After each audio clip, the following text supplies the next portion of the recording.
This government meeting is brought to you by Eastworks and our local cable subscribers.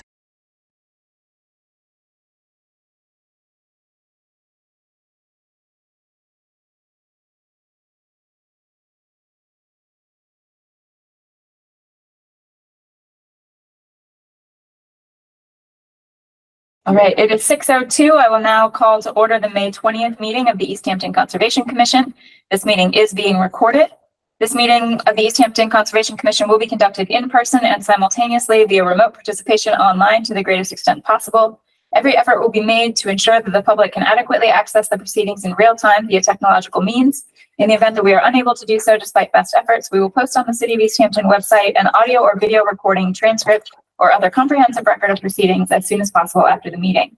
Should an interruption occur in which the online meeting ends abruptly, both the in-person and online meetings will not be restarted, and all agenda items will be automatically continued to the next scheduled meeting. Cassie, do you have other housekeeping items to go over? Only that folks who are attending online, you're muted and you can't turn on your camera until we address your item, and then we will give you the co-host ability to do that. Please make sure when you sign off, you don't click end meeting for all. Just be careful about that. But and then I think that's it. Then the next meeting is scheduled for June 10th if the technical difficulties do occur. All right. Are there any public concerns, non-agenda items? I've not received any. I think everyone here is for an item. Okay. Hearing none, we'll move on. Our first order of business is public hearing continued from 5/6/2024 for a notice of intent filed by Fussin O'Neill on behalf of the City of Easthampton for bank stabilization and stormwater management improvements on Emerald Place, map right-of-way 135, lot city right-of-way 242. This is DEP file number 1510329. For the record, I have to recuse myself from this item because of a conflict of interest because I work for Fussin O'Neill. But I understand that we had a request from the applicant for a continuance to the June 10th meeting. Correct. I received that by email. All right. So can we have a motion? Motion to continue June 10th at 6 p.m. Do we have a second? Second. All those in favor? Carr? Aye. Ryan? Aye. August? Aye. Weeks? Aye. Patrick? Aye. Motion carries. So that item will be picked up at the 6:10 meeting at 6 p.m. I'd like to request take some items out of agenda order, if we can do that. The first one would be item 8D. Logan, please. 8D. We have a motion to take item 8D out of order. Motion to take item 8D out of order. Okay. All those in favor? Carr? Aye. Ryan? Aye. August? Aye. Weeks? Aye. Patrick? Aye. Motion carries. So we're moving on to compliance updates for active projects. Item D, which is Logan Properties, Inc. off O'Neill Street, Mass DEP file number 151287 for construction of a new commercial facility with BBW impact and restoration. This is map 114, lot 13. Okay, this is for an extension request for the permit that's set to expire on June 16th. They've got the request from Mr. Logan within a 30-day deadline. If you want to explain why you need it or for how long you want it for, you can turn it over to you. Sure. Since I got the permit before COVID, I've been working on developing it, develop it to the point where we're foundation ready. And then I was planning on building in 2021, but we all know what the building costs were then. So finally I was able to get started last December, and we poured one of the foundations, and then we poured the second foundation on March 16th. We started framing April 9th, and 5 weeks later, we're substantially framed. We just have to pour the concrete floors, put some stairs into the upstairs, and we're waiting for window deliveries and doors. That should be in the next 1 to 3 weeks, and then we're gonna get those installed. One of the buildings is already shingled. The other one is gonna probably get shingled this week because they just delivered them today. So in a nutshell, I'm thinking for the next 3 to 4 weeks, I'm hoping to have siding on this, and then I don't have to drive around the buildings at all anymore. They can just go to put the utilities and finish things inside. It's just entering in the front off of the parking lot. And I'm going to well, I already have it, grass is established, but where we disturb it up close to the building, I'm going to bring in a little more topsoil and power rake it and get it seeded and mulched in, and so we can have green grass growing there, and certainly be mowing it this year. And I don't have any, I can't see any reason to be even disturbing that area. So I'm asking for a 1-year extension, but I expect to be fully completed this fall is my plan, certainly by December 1st. So that's where I am, and we finally got everything going here. So it's moving along really fast now. We haven't had any perimeter breaches whatsoever through this whole time, which is nice. Everything stays good and stable. And there's really just a couple of stockpiles left right now. And I would say inside of a month, I'll have the base asphalt down. Okay. I can confirm that is the case for the reporting that he's been doing. And then also I did a site visit, and everything on site looked good and was underway as you described. And then we also, one of the questions previously was just reconfirming whether or not they finished the replication area. We did get those final reports in the succession that we need. I think the commission also approved it and confirmed it is done. So that there was a replication piece, but that piece is completed. Okay, good. That was my recollection. I just wanted to confirm. Okay, that sounds great. Thank you for the update. I don't have any further questions. Anything from the commission? No concerns, no concerns. Okay. Can we have a motion then to issue an extension to what would be 6/16 of 2025, or roughly whenever Cassie gets the paperwork together, but roughly a 1-year extension? Yeah. Motion to issue a year-long extension for the Logan property site development thing. Do we have a second? Second. All those in favor? Carr? Aye. Ryan? Aye. August? Aye. Weeks? Aye. Patrick? Aye. Motion carries. Great. So we'll, there's paperwork that goes with that, right? I'll get that to you. Yeah, All we'll of get this you is just- the paperwork. And I'll get you the form, and then you just have to record that form that extends it at the registry of deeds. That piece is really important, but I'll explain that. Okay, great. Appreciate it. Yeah. Thank you. You're all set. I'll get back to work. Sounds good. Thank you. Thank you. I have another item requested out of order. Uh-huh. This would be item 8J for our Levesque Associates. Agree with Bill. Okay. Motion to take 8J out of order. Second. All those in favor? Carr? Aye. Ryan? Aye. August? Weeks? Aye. Patrick? Aye. Item 8J for Arlebeck Associates, Inc., 6973 Loudville Road, Mass DEP file number 1510309. Would you please reintroduce yourself for the record? Absolutely. Good afternoon, good evening, 6 o'clock. Philippe Crable, our Levesque Associates, here with Craig Authier, developer for the project. So there's just a few outstanding items that we just want to kind of get back to the commission on and present, going and what the next steps are. So one of those would be in regard to the enforcement order. That would be, I believe Cassie has done a site visit. The slope stabilization appears to be holding. The tubulings have been sprouted, I believe, Cassie, based on your site visit. The grass is coming through. I did get the invoice from Carlos, the contractor, that listed all the seed mix. I know that was a question at the last, during the site visit. And I sent over the spec for that seed mix. It was a semi-shade, seed mix. So, I don't know, after review, if there's any concerns with that seed mix, I think that addresses what, the question that was asked at the site visit. So there was the enforcement order, and then the other, so the second bucket would be in regard to the stormwater basin.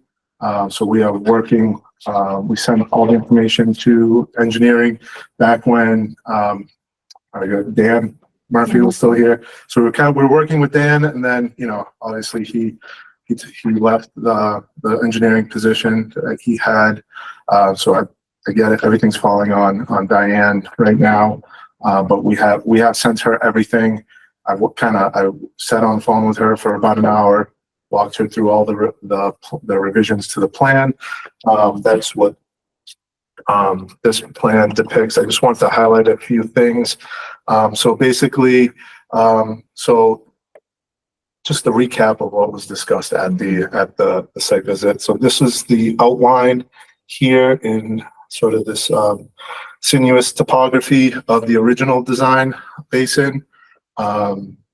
What is being proposed is to, sort of raise the bottom of the basin by a foot from 186 to 187 in order to accommodate that volume and gain a little bit of additional volume, just kind of stretch the contours out into this open area here. One of the things that we did obviously take into consideration was all of the jurisdictional areas associated with the 200-foot riverfront area, which is highlighted by this green highlight here. That is the 200 riverfront area. And then the blue highlight is the 100-foot buffer zone, as well as this is a 50-foot setback to the top of slope for the infiltration basin. So, from a stormwater design standpoint, the basin, all of the proposed changes to the basin itself are outside of those jurisdictional areas.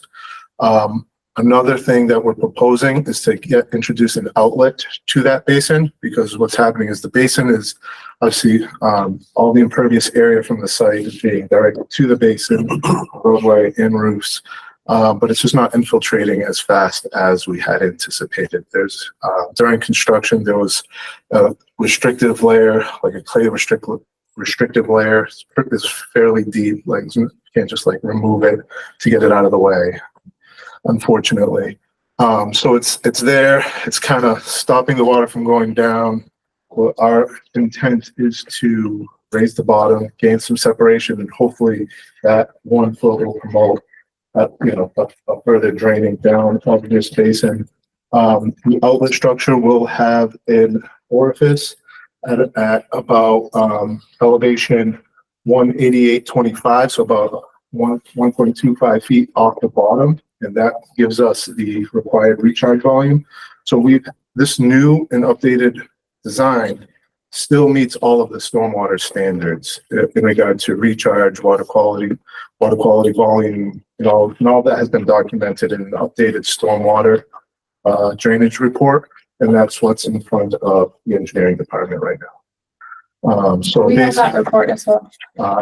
yes, I sent everything to the council. It should be in that first letter. I think you get into the calculations. Yeah, so I sent a letter. Okay, so it's not a full report again, No, it's just a letter. I did update the entire stormwater report, but that letter, it just summarizes some of the changes Okay. of what has happened. So And we have a digital copy of that. I just didn't print it out because Okay. And it's fairly large and cumbersome, and it's a stormwater report, right? Just in general, the discharge rates are pretty low. I would say so.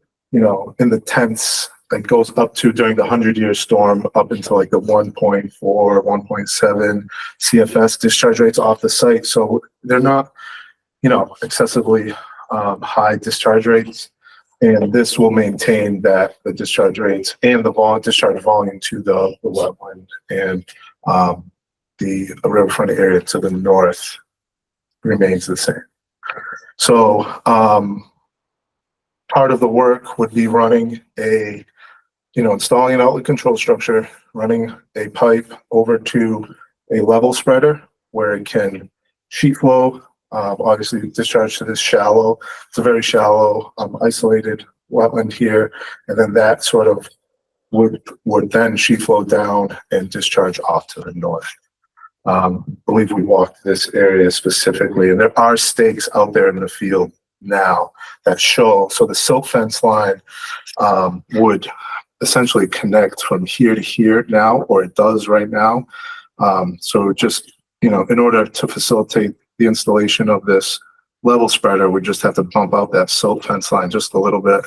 The stakes are out there. I think it's only like 3 or 4 feet beyond what where the silt fence is now. There's no, large trees in the way. It's just a straight shot over to that area. And we have to get to where that is specifically just from an elevation standpoint because of what the elevations are in the basin versus the elevations over here where we're discharging. So that's the stormwater bucket. the stormwater basin bucket. The last bucket would be just sort of general site compliance items.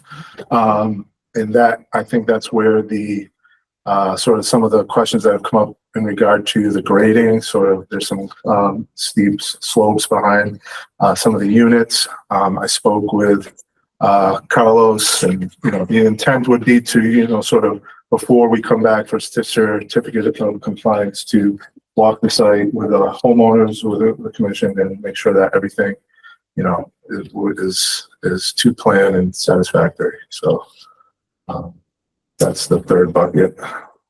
So that's what we're here for.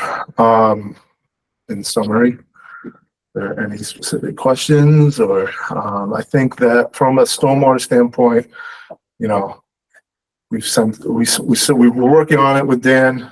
Unfortunately, we're in this transition period over at the engineering department where we don't have their review on it just yet. So what is your new basin bottom elevation going to be? 187. Basin bottom, 187.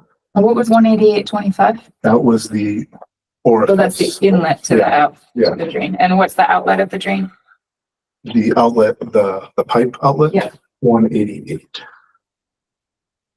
So there would be an outlet, a small outlet structure. The details. So you'll have the bottom of the basin at 187. The structure would have an orifice on the basin side at 188.25. Then the pipe going out would be 188. And what's the dimension of that pipe? That's an 8-inch HDPE.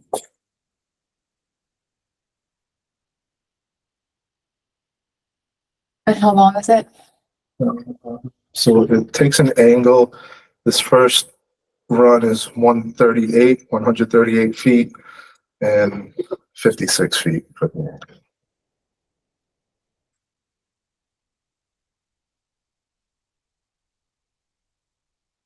We have right now it's shown. I showed it as a perforated 8-inch perforated pipe because at that point, if we can gain any infiltration within the pipe, not just from a conservative standpoint, if we can get some infiltration in that sandy media right, before it gets the outfall, that'll even reduce the discharge even more at that outfall location. Is that pipe above or below the groundwater elevation generally? Above. What storm size gets infiltrated, like in a normal year where it's not, everything's not crazy sopping wet all the time. That's What, if the basin's dry starting at a precipitation event, what size storm is going to infiltrate versus what goes through the pipe? Double check the peak elevation here.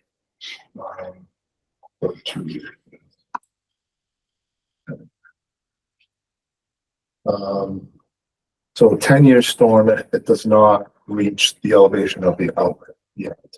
The peak elevation is 188.1, and then at the 100-year, so that means it would somewhere between the 10 and the 100, it would reach that peak outlet elevation.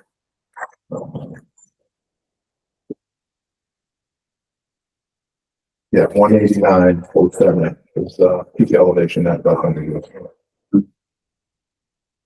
That's assuming that the storms are spaced out such that it's draining in between. Yes. Yep. So do you have any sense of realistically, if we get conditions like we have been getting, how often that pipe's can activate? Not based off the calculations that I have here. It's probably something I could look into. How quickly it would infiltrate. It would just have to. I mean, it should be so 72 hours would be sort of the drawdown. Mm-hmm. So hopefully, it would be emptying out in between those 3 days. Every 3 days. What's the rainfall that you're using for the 100 year? It was the original one, so it was the 6.4 inches.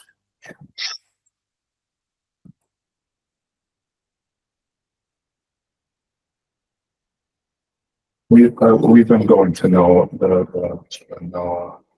for all our new projects, Mhm. but this one just to kind of go apples to apples. Dan, are you worried about potential clogging over time? If I did my math right, it's almost 200 feet of length and a 1/4 inch drop along it. Not so much. I guess if it's only getting water every so often going through it, you know. I'm more thinking about like erosion down gradient from the outlet. But if it's not getting flow that often, then maybe that's not a big deal. And the discharge rates are really, they're pretty low. They're not 10 C, just throw numbers out there. They're not 10 CFS. They're down in the tenths and cubic feet per second. There was no outlet proposed before, right? There wasn't. So the only means to get water out of this basin right now is to infiltrate. And, based on the original test bits, it was a really sandy horizon. We were anticipating getting that infiltration, but clearly, we need a different solution now at this point. So this is what we're proposing. It's in front of the engineering. Feel this solution would. What is the elevation of the wetland to the south? To the south here. This contour is 192 right here. And this wetland is sort of off in the woods right behind it. But this wetland has there's an outlet pipe that goes off to the abutting property this way. So, there's an out to that wetland that way. So it sounds like it may be higher than your basin bottom. The nearest contour you have is 190. Yeah, this contour is 192. I know it does go down a little bit, but certainly not that deep over here. And we did do another test pit off of the corner here. And it, again, had that sandy profile. It's just, it was weeping. Just we've had such a wet, I don't know. We can blame it on how much rainfall we've got, but we got a lot of rainfall and it was perching. I feel like it was perching the water in this area, because if you keep going this way to the east, the neighboring property, it dips down. And there's sort of like a low area down here in his field off to the east. But I've never seen that hold water.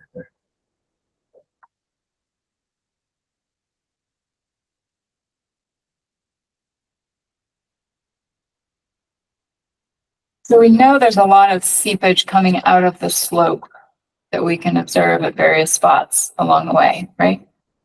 We saw that. I'm not making this up, am I? Yeah, so existing conditions, Yeah. even before they started, I think that was seepage was happening. I don't think it's from the current basin, but naturally, like where the violation happened, there's seepage that we're talking about. Yeah. Which it goes out. Yeah, and all along, I think all Yeah, along. and yes, I would agree with that. Yes. So I guess one of the things I'm pondering, because we can't, the tests that you will have done wouldn't show this, is if the water that's keeping that wetland wet is all pushing that way through the slope and is part of what we're seeing seeping out, then it seems like it's just always going to be in the way of the water that you're trying to add, and you maybe don't really have much capacity there for that to infiltrate regardless. It does go down. It does go down. I've been out there consecutively. I went out there with GPS unit, took a shot at the water elevation, went out like 3 days later, took a shot at the water elevation. And it's about 1.5 inches, 2 inches currently. And this is prior to, hopefully we get this down to, obviously we want to get it down to a point where we can sort of kind of muck it out, take all the any sediment off the bottom there before we make a nice sandy bottom basin that can infiltrate.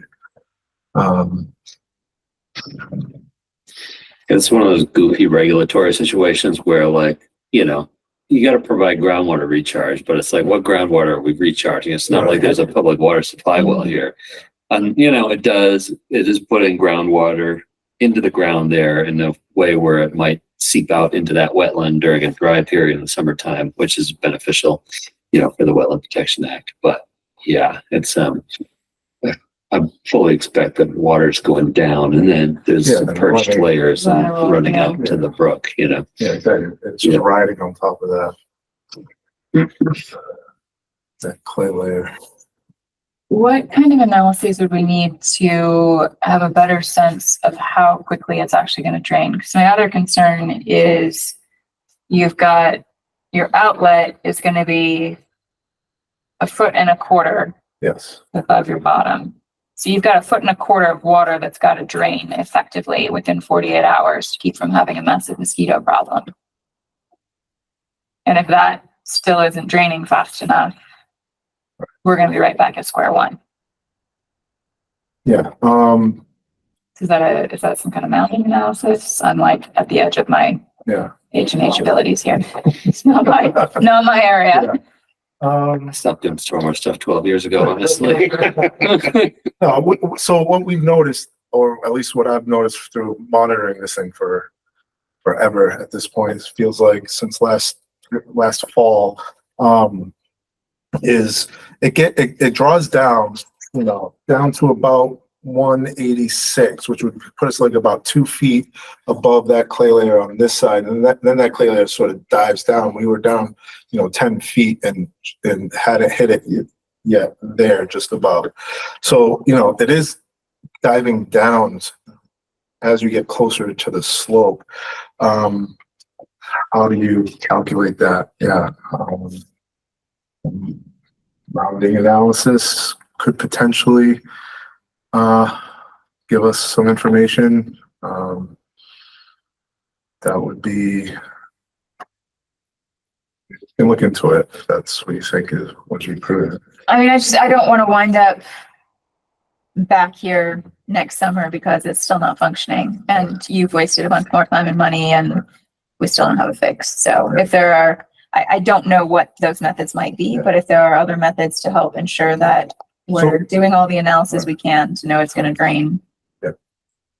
You don't know the thickness of that clay or. No, they went down, you know, when it was down at the bottom, because I had stood in the bottom of this basin before.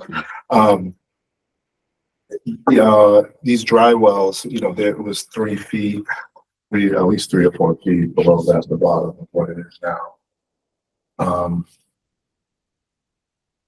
But the new testings, you didn't hit any. Yeah, I don't know if you discussed that with them, but you gotta let them know that the new testings.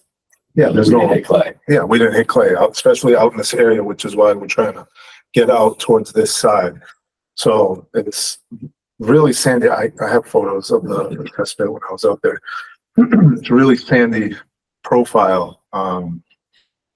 But there was a lot of water moving through there. And again, it's just this very wet season that we've been having. So, I mean, so this is, I mean, we were working with, you know, trying to get an outlet. How can we incorporate an outlet was really what we were trying to do here, is to make sure that this basin can get down and have capacity in between storm events, to your point, Julie. And that was, you know, let's get an outlet here. But, you know, we're kind of held up by the elevation we can tie into over here. And that's just because, you know, we're running that pipe pretty flat, just to even get here from that basin. And we still do need to provide some groundwater recharge to meet the stormwater standards. So we couldn't put an outlet at the bottom, number one, elevation wise, and number two, just to meet that groundwater recharge. Right. I mean, there are 2 like dry well things that go in the bottom of the basin. Yeah. You're keeping those, are those in yet? Yeah, those are in. Yeah, but they're in that, you know, the bottoms of those are in that clearly, so that they're Yeah. essentially functional.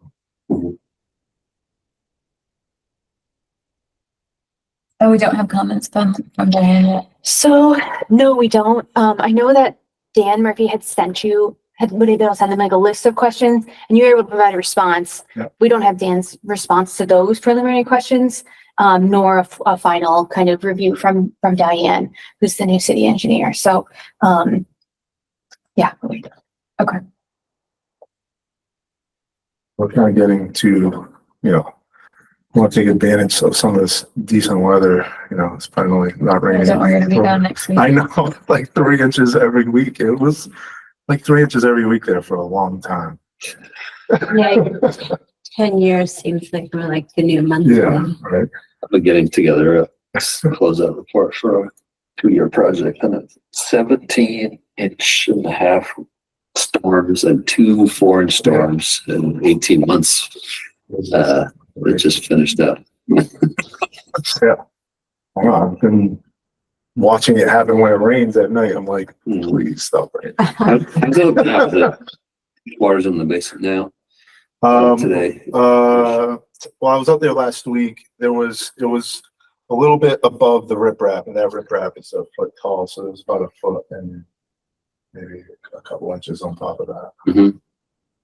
You all tried an experiment digging next to it, right? To try to infiltrate adjacent to the Yeah, so basin. we did that. So that's, if you get out there, there's sort of like a trench Yeah. adjacent to the basin here. So that's, they would, kind of take it 6 inches at a time, kind of scrape off 6 inches, let that fill up, drain down, scrape it off, let it drain down, which is probably, kind of how we'll do it out in this area, kind of take it down, let the water go down, recede a little bit, and just to kind of get the basin down.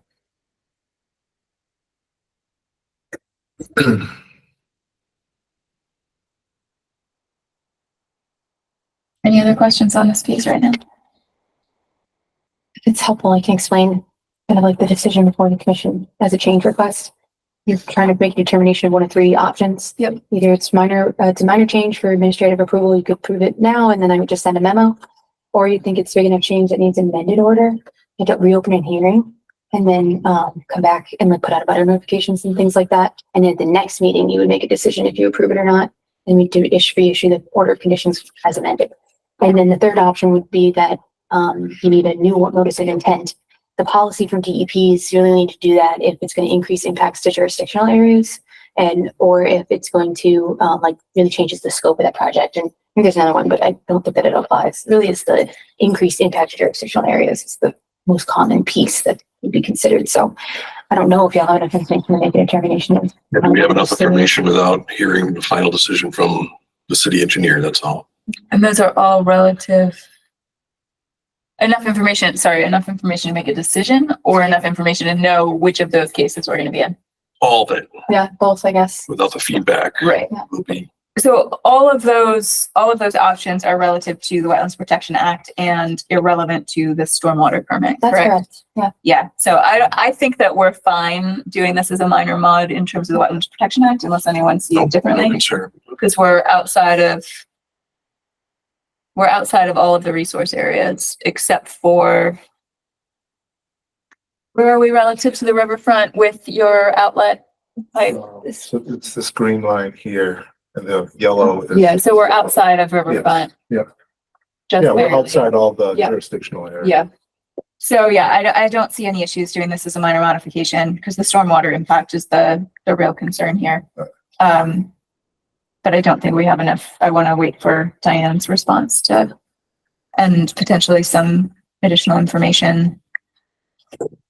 Yeah. If you look into what else we can find out in terms of Just- time to drain, so so we know we're going to be in good shape. Yeah, that's kind of my thought.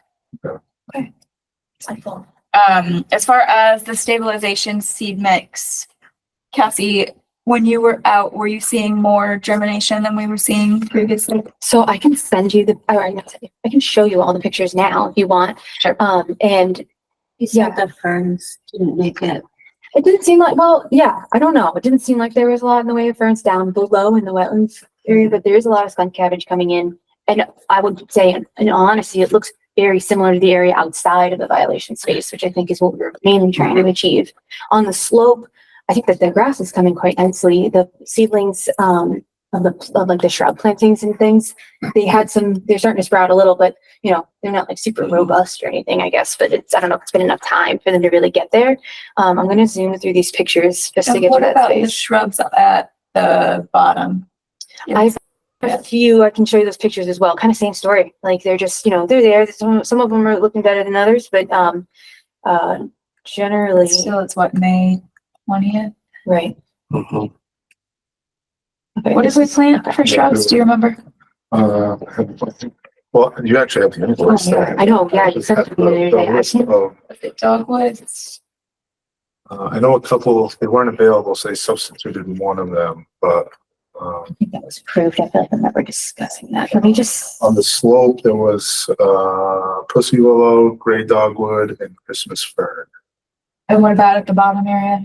The bottom area was spice bush, cinnamon fern, sensitive fern, New York fern, and marginal wood fern. The spice bush was the only shrub in that area.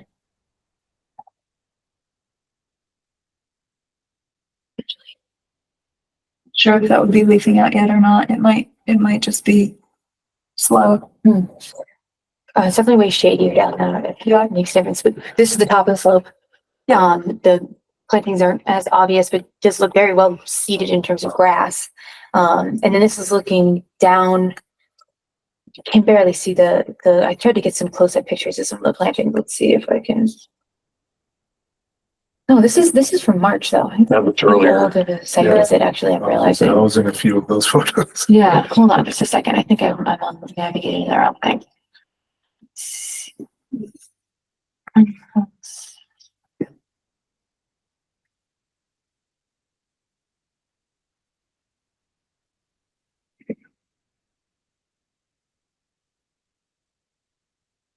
Here we go. This is.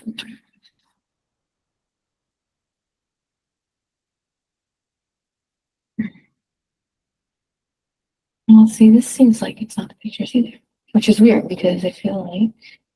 Let's try one more space. Let's try here. I might have uploaded. There's.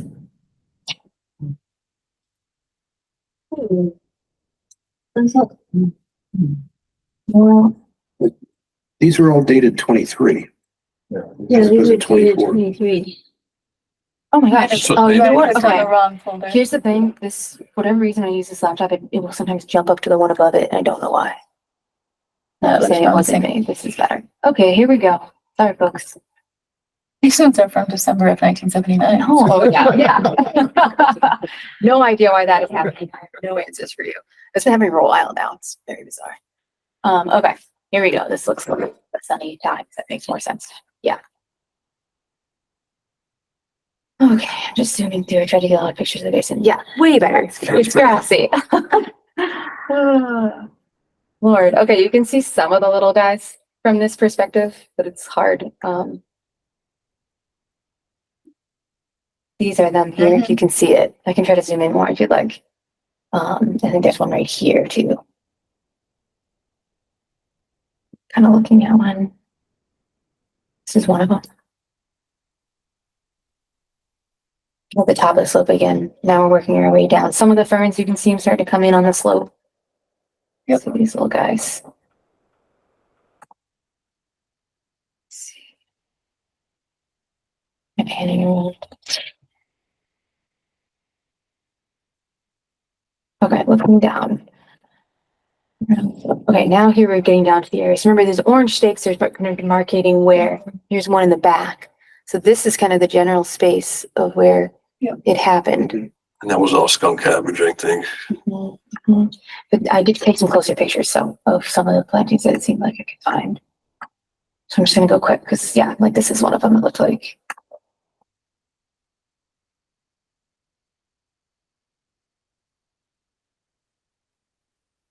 This is thought maybe it was another one.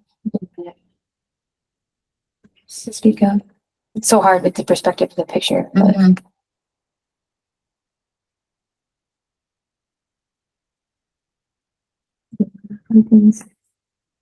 This guy had some leaves coming in.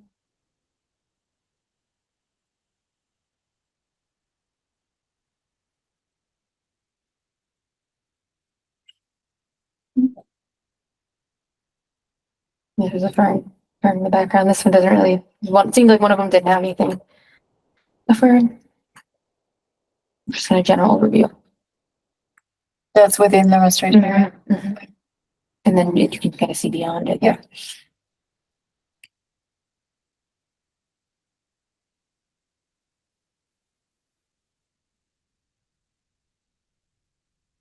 This is outside of it. Now we're back in it. Still inside.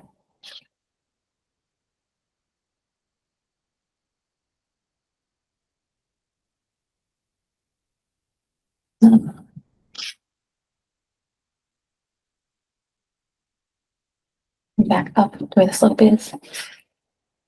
Just looking at the stream generally. The area outside of it, but right next to the stream. And back up from outside the area into it.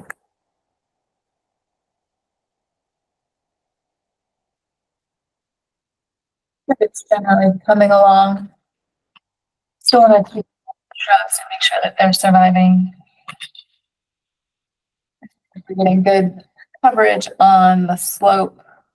It's hard to tell if there's much diversity in that seed mix of what's emerging. That's the last picture. And it's one of the pictures they're trying to show was just that like there are these kind of bare patches outside of the area, which is kind of like the nature of the space. Yeah. Okay, great. I feel like there was a third. What's the third major item that you mentioned? It was the grading behind. Oh, yes. In between Thank you. and behind. Yep. Do we have as-built yet? No, I think we might have some roadway at information, but not. Not grade- for the not- landscape not like- grades? Yeah, not like. Okay. Because I know one of the questions we had when we were out there, there were certain areas that felt like they potentially had been modified from what was on the plans.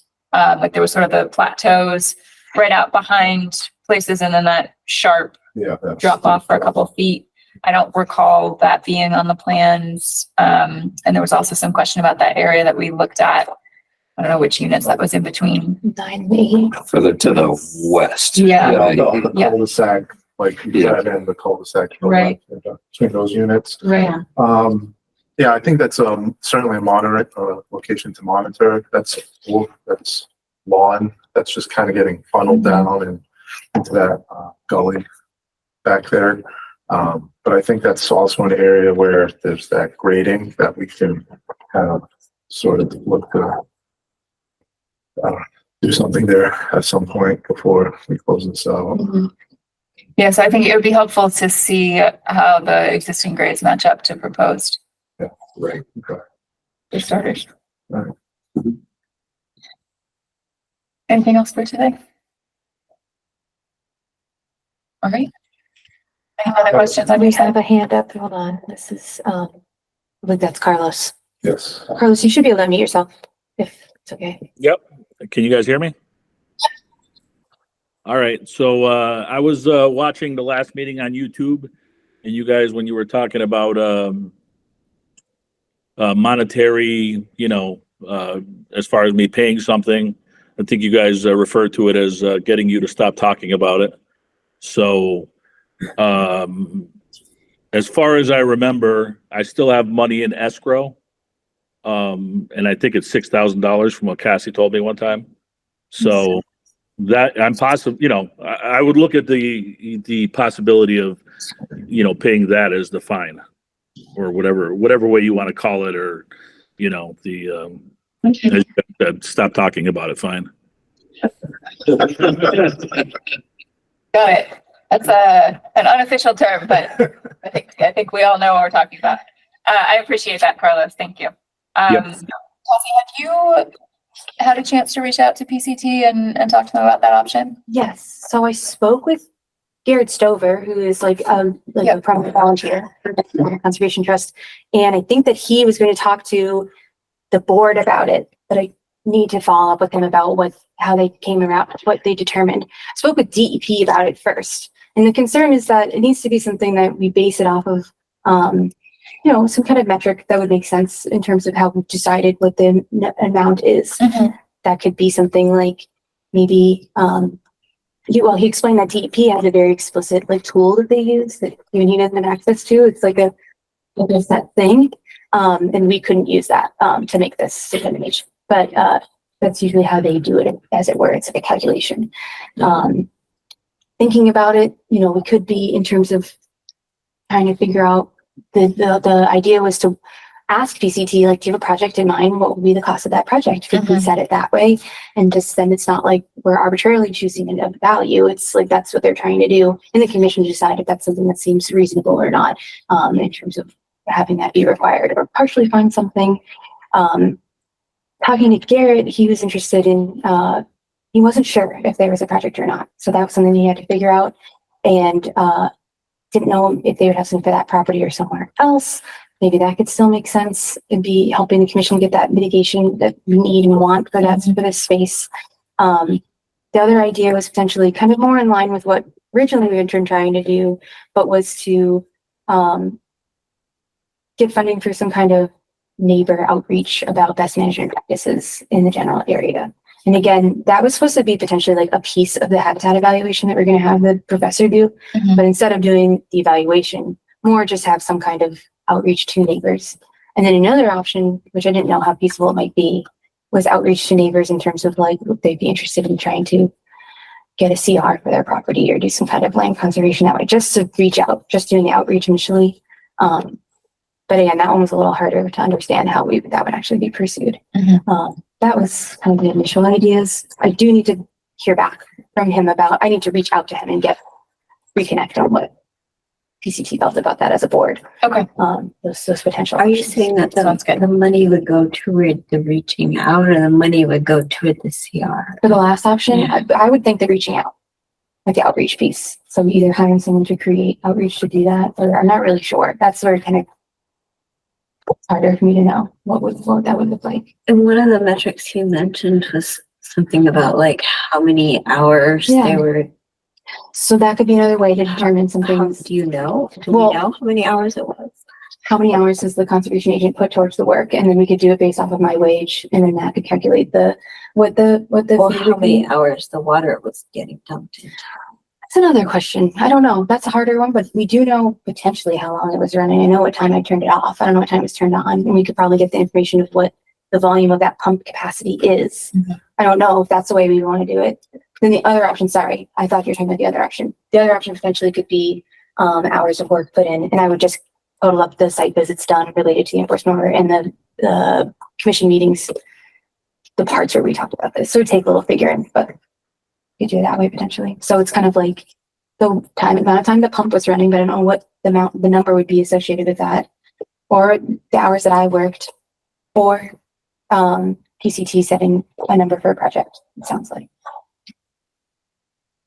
Okay. Yeah. It's a little bit more like work to do there. Yeah. But it sounds like we're getting closer. Thank you. All right. I think we're all set. Great. Thanks. Thank you. Thanks, everybody. Thank you. Let's return to regular. Actually, another one. Sorry. Hold on.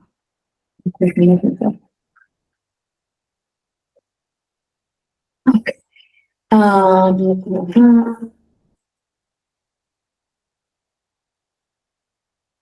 Okay, so the next one would be item 8R, the JC Top LLC or Development LLC. Would you take 8 hour out of order? Second. All those in favor, Carr, Aye. Ryan, Aye. August, Ruth, Aye. Fletcher. Hi. Motion carries. Item 8R, Tasty Top Development LLC, 93, 95, and 97 Hampton Street, Mass. DEP file number 1510322. Hi, Brian, I give you the meeting post. I'll just quickly explain to the commission. This is to review the pre-construction requirements for the existing order of conditions for the project. And then Brian, you can take it away wherever you want to start. Sure. Good evening. For the record, Brian Balicki, Furrow Engineering on behalf of Tasty Top. Part of our order of conditions had a what I'm calling kind of a pre-construction review section of documents and information that we were asked to provide. I separated this from kind of the pre-construction physical tasks, such as marking trees, silt fence, etc. Yep. So these are just items that were requested to be submitted and reviewed and approved by the commission. So they were listed under special conditions 16A through O. So we submitted all that required documentation for review. I know Cassie reviewed it. I'm not sure how little or much you want to hear me talk about. Cassie, are there items that we need to discuss that you were not able to approve on your own? I don't want to make Brian go through all of them individually. No, I appreciate that. I think the quick summary is what I would do. So let me see here.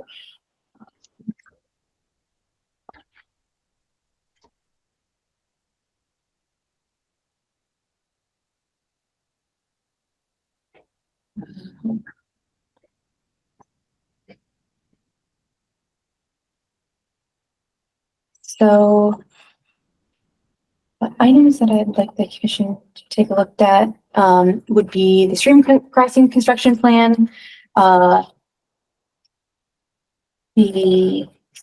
invasives plan, because that's usually something people are interested in, the construction sequencing plan, dewatering plan,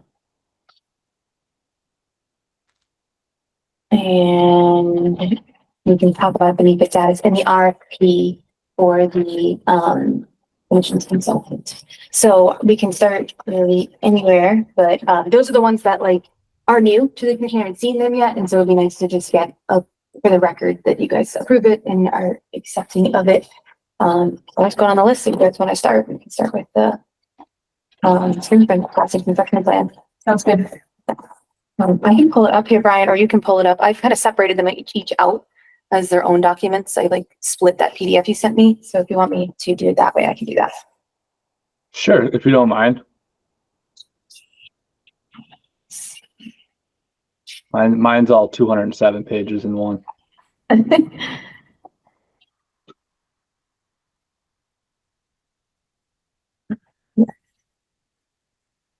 So condition 16B was provide a narrative about the measures to be utilized to protect the resource area during construction of the crossing. This was specific to the new bridge, in other words. Right.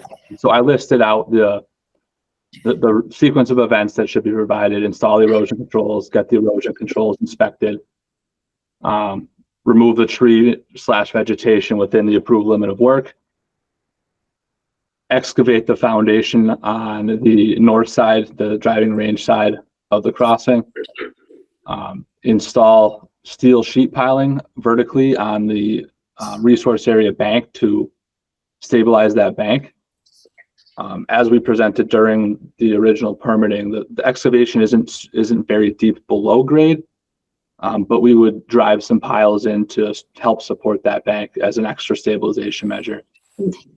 The concrete footing would be then built per standard, pour the footing, form and pour the walls, and then we would backfill that wall with the appropriate structural soil.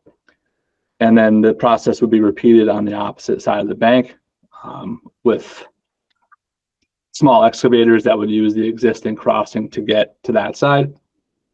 Concrete would be pumped over the brook so that concrete mixers don't have to drive over there. Once the two walls are built, we would construct the deck, the concrete deck and steel beam system. And then we would essentially backfill that and construct the road across, and then proceed with removing the original crossing and stabilizing that area per the restoration plan. So I think the big outstanding item was the sheet piling issue. I went into a lot more detail lower down the page about depths, and if dewatering was required, we have a dewatering plan submitted further down our document. I don't expect it to be a very long-term process to put the bridge in because the walls aren't very long. They're 30 feet of wall, 24 feet of wall. A big protection measure will be the independent third-party monitor that we've also requested we start the process on. That was a separate condition. And then the permittee's environmental monitor will also be required to inspect and submit weekly reports. I outlined on page 2 kind of the details of what shall be inspected and reported on during this process, such as obviously the condition of the erosion controls. They should have the authority to make recommendations for improvements above and beyond the minimum erosion controls. Monitor the accumulation of sediment against the controls, make sure that the dewatering operations are being completed, etc. And then just monitor the revegetation of the slope after work's done. And then as a pollution prevention measure, no fueling or maintenance of equipment shall be allowed within the resource or buffer zone. Spill containment kits on site. Concrete washout would not occur within the resource area buffer zone as well. So, and then I put a kind of an obvious statement, but in the event of an issue, work would stop immediately, with the exception of any work that may prevent further impacts on the resource area. And we would immediately notify the commission through its agent, and then a restoration plan would have to be formulated at that time. I think that's my long-winded summary on that. Those steel sheets permanent or temporary? Temporary. Okay. So those get withdrawn. Yeah, it would be essentially probably a road plate, Dan, stacked vertically, because it's not a significant depth that it's retaining. It's really more of a bank stabilization than it is a shoring. Okay. And then it would be pulled out, as soon as the footing's backfilled, kind of up to even with the existing grade. We would pull that sheet piling out, and then there's no potential for that bank to slough into the excavation.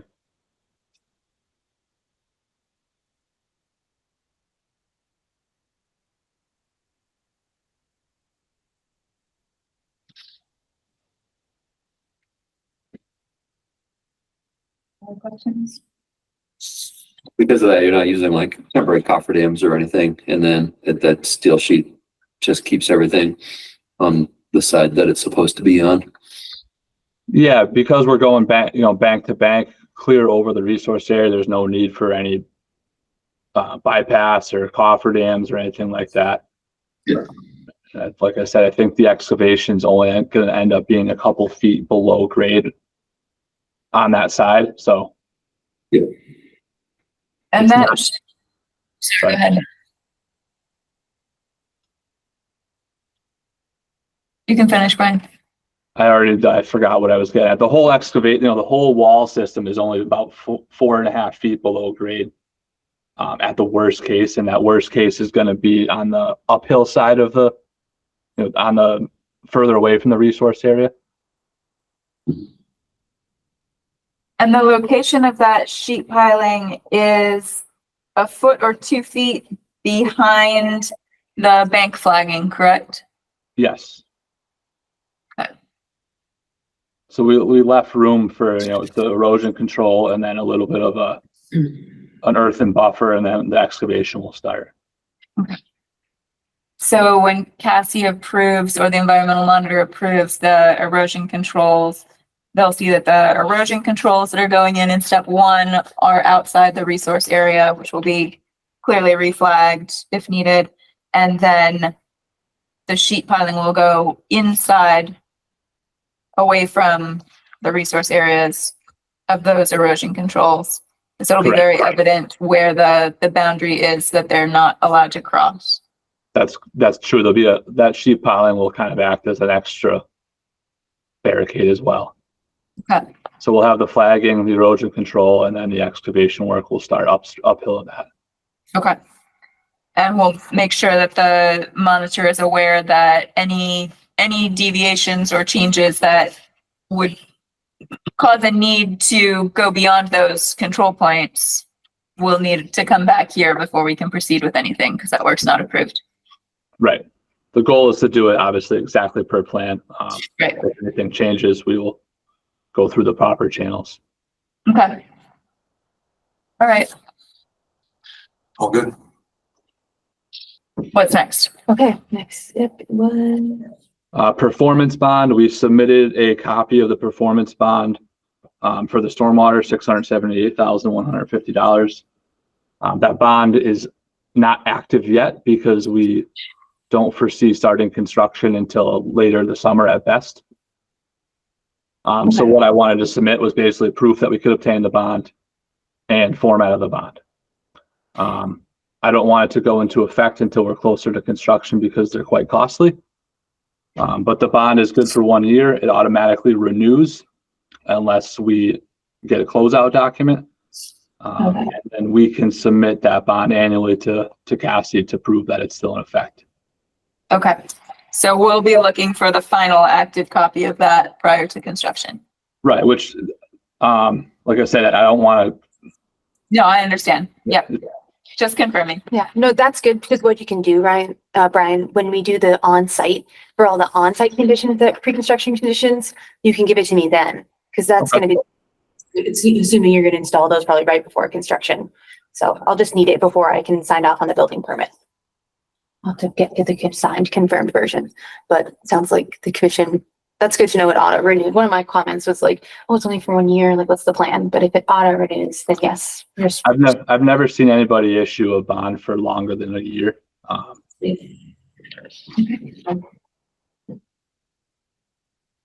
going to skim through Cassie's notes that she sent where there was some questions instead of going through all these over and over again. The next one that she highlighted was the SWIP.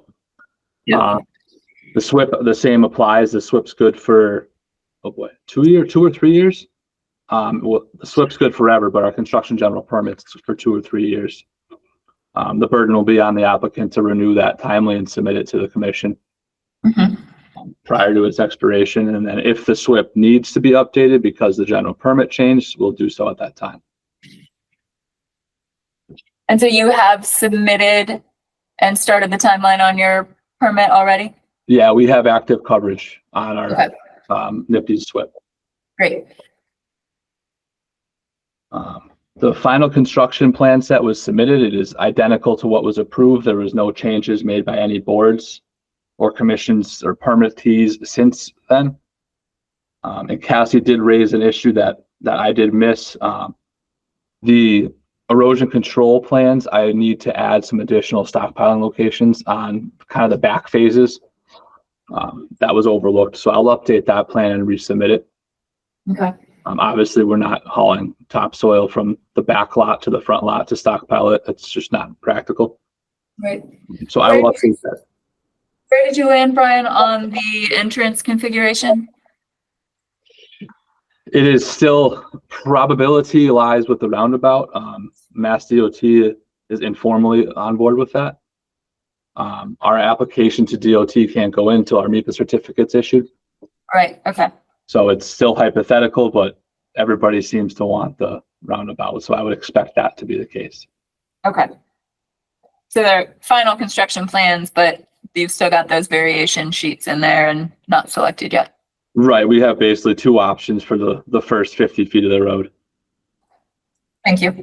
And part of that DOT permitting process will likely include more detailed plans that we would submit as part of that.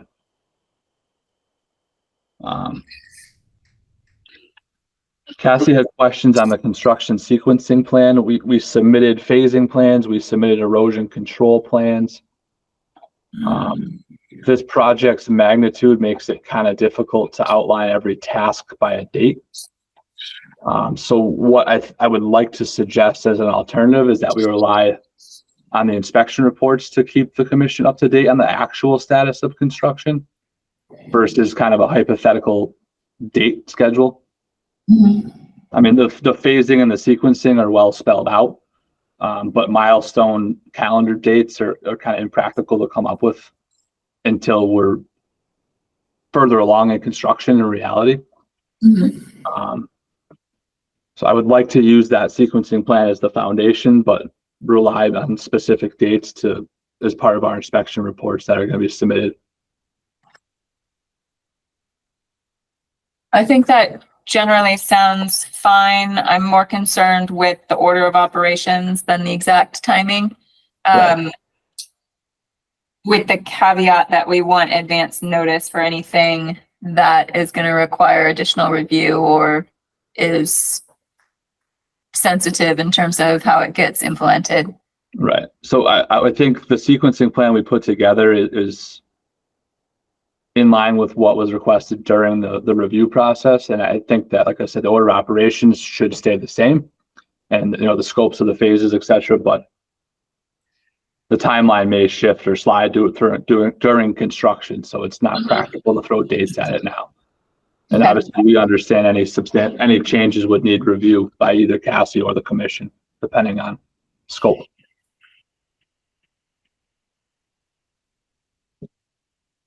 Yeah, I can find that. I don't know why.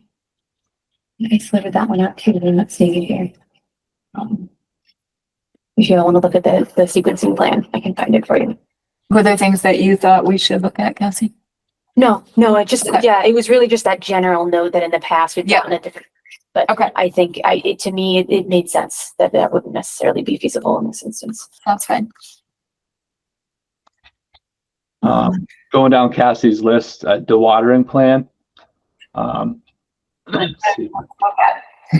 We included a pretty detailed dewatering plan. Everything's in conformance with the, kind of the standards outlined through the SWIP process.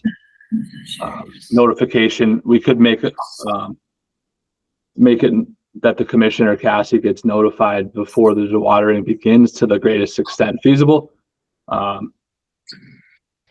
Basically, the pumps would be put through a filter bag upstream or up gradient from the resource area.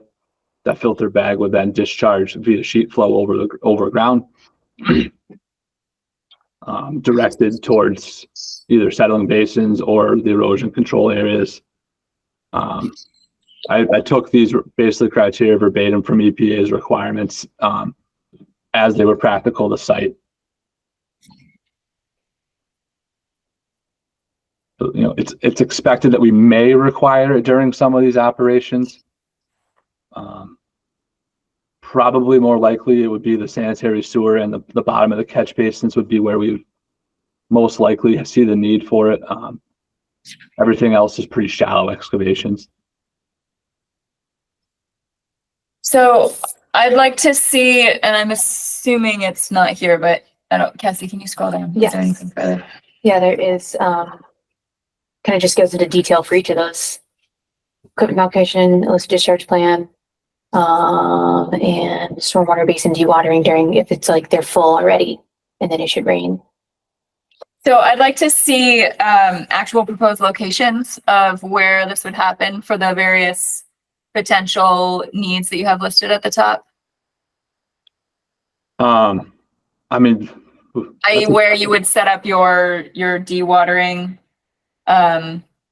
filter bags or whatever. Typically it's limited to, outside and upgrading of the resource areas because it's going to be at so many locations throughout the site. I think we had, 40, 50 manholes to put in. Typically they would install that pumping operation. The pump would obviously go in the excavation and put, 50, 100 feet of hose to get it away from the work area. So specific location for each operation is kind of a tough ask because it's so spread out across the site. So in particular, I'm interested in understanding the detailed plan for the bridge foundations if dewatering is needed. Now that we can put together a location plan for that. And then I think it would also be good to know where you would dewater from the stormwater basins if necessary, because those are a smaller number of sites. For all of the basins or just the ones that are close to the resource areas? All of them. Okay. Okay. So you're looking for just a one sheet plan, maybe, or maybe one, or zooms in on those areas showing where they are on the plan, something like a physical plan. I guess that's all I'm asking. Okay. Yeah, I'll either add it to the existing plan sheets or I'll create a new series that shows these locations. However, I can do it that's legible. Okay. And then I can't remember if we have it already in the plans, but if we don't, detail for that setup.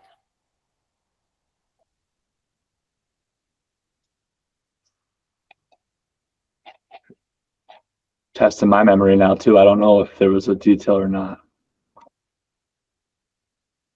Could we say, for something, since we need that before, it sounds like maybe you want to see that before we approve this piece. So that's something that we can figure out before the next meeting. Sure. Yep. So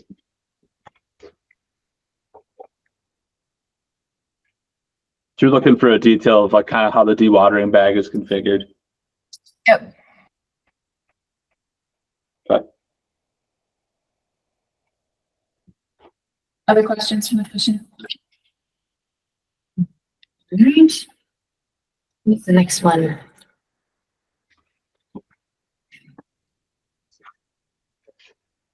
I have that we are on recorded order. It's recorded. I got the recorded copy with the book and page. Limited work plan / permanent markers. It's something that the commission approved at the end of the hearing process. But I didn't know if you had any other notes about that. Seems like we got that place. The permanent marker plan. Yeah, there was discussion about the wording and just refining that. So did we receive an updated version? Yeah, I think that condition was kind of a carryover because you had asked us to provide that before we closed the hearing. So it was an M1 plan. It's the last plan in the package, Cassie. Yep.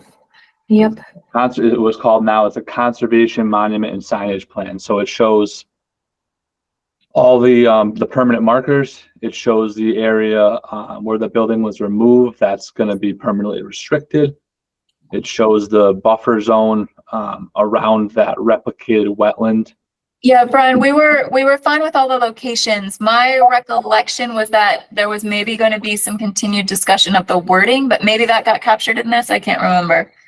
So the wording that's in here, since where it left off, but I think that was the thing. It was like the commission wasn't sure if they liked the wording still. So I guess where it is now is, how do you feel about the wording? Yeah. They made changes at that time, and correct me if I'm wrong, Brian, but it sounded like adding, kind of speaking towards the value of the space. And then there was also concerns like, oh, is it too wordy? I know Garrett / CT had some concerns about what the best way to do the signage was, but but yeah, go ahead. I do remember revising the third sign after one of our later commission meetings and resubmitting it. Does anybody else recall if we were satisfied with this final version or if there was discussion, but I don't know. That third sign could have been created because of that discussion. Mm-hmm. I'll just go on the record and say it's probably fine the way it is, but from my opinion. I thought Garrett was gonna discuss it with them. And then I don't think he was going to discuss it with them. I think maybe he was going to like come back with some more defined suggestions, which maybe I need to look back in my email. Kathy, I have a little bit different plan on my screen than that one. Oh, okay. Yeah, can you show us what you have, please? Yeah. I'm wondering what happened when I'm trying to find the Dropbox link I sent you to make sure. Oh no, yeah, because that was the one. Yeah, you know what? I pulled that from before because it looked like it matched when I. Yeah, so if you go to the Dropbox link, that's what I submitted. Oh yeah, this one you've got printed is different. Yes. Okay, let me pull it up on the screen. Hold on, I have to go to the last page here. And so the signage was. This is a better sign. Yeah, it is. Sorry about that. This looks like it captured the final edits that we had. I think we're fine, Brian. Thank you for calling that out. All of us combined can get a memory from 4 months ago. Yeah, right. Oh God. Yeah, sorry. That was me being like, oh, I already have this part isolated. It's all matches, and then didn't even do that. So Great. thank you. Excellent. Moving on. The O&M plan was all approved as part in our stormwater management report through the peer reviews and Dan's review, Dan Murphy's review. So that has not changed and none of the BMPs have changed. Okay. We submitted all the required contractor contacts, the agreement that they would confide with the order, etc. That's the compliance statement so that the owner and the contractor will agree they received it and will comply with it. MIPA status, we have a tentative schedule to receive our final certificate the first week of August, I believe. So far, we've submitted a draft environmental impact report, and there was no comments that I would call applicable to the conservation's review. It was more limited towards traffic and Department of Energy as far as like building efficiencies go, roof heating equipment, etc. So I don't expect any changes in that process that would be relevant to this commission. But obviously I will share the certificate when we do get it. And the last item on the list was condition number 22 required a third-party reviewing agency to do some of the inspections. I've asked that we try to get that process going, just so it's ready and waiting versus scrambling on our end to get it done before we want to start. So now Cassie shared an RFP request end of last week. Did we talk about before we do that one, the invasive species monitoring and management plan? We did not. Just because that one's, maybe we should do that real quick, just because the RFP is going to maybe be a little longer. But I can share that on my screen now. And we already have, there's the invasives plans for the restoration is required by the enforcement. It's already been approved. So this is for like during construction. Yeah, so I tried to break this down exactly as it was worded in the conditions, with the exception of I added that we have an invasive species management plan that has already been approved for the crossing area. When I say the crossing area, it was expanded, if I remember right, 150 feet in each direction. So that one's checked off already, and it's in process. We removed everything last summer, and it's up, for review and monitoring. Construction period. Excuse me. Construction period, invasive species management. All seeding, both temporary and long-term, is to be used with the seed mixes that were specified, which have no invasive species in those mix. No off-site topsoil is going to be brought on site, so that eliminates that potential exposure for invasive. Everything on site will be reused. And then the contractor will have to be responsible for monitoring it during construction, that there's nothing growing within the limit of work. And the long-term invasive species generally manages the same idea, is that all the landscape planting, seedings, everything that was already submitted on the plans is native species. They're not listed on any plant advisory, invasive list, etc. The long-term landscape team will have to be trained on identifying the subject invasives if they do come out of the native woodlands, and remove them, dispose them off site. And that specific to rain garden stormwater features, that was also included in the O&M plan. Again, no off-site topsoil will be used short-term or long-term, so that eliminates one of the larger potentials for invasives coming out of the site. And then the general removal procedure was based off of GZA's invasive management plan for the crossing area. So this, if found, this is how they should be managed. So I think in this application, it's mostly preventative by using the approved seed mixes and by using the on-site topsoil. And all the EC measures are straw versus hay. So those are the three big contaminants typically. What was our requirement? So it'll actually be in the folder for the, you're talking about for the enforcement order? Here, let's see. It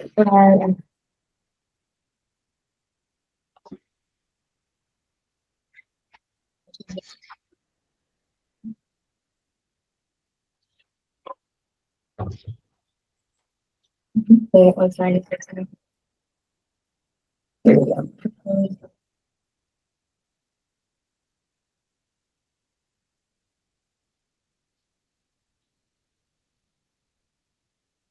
invasive plant species monitoring and management plan that addresses construction period and long-term measures to prevent the spread of invasive plants within the project area. We have submitted for review and approval by the commission.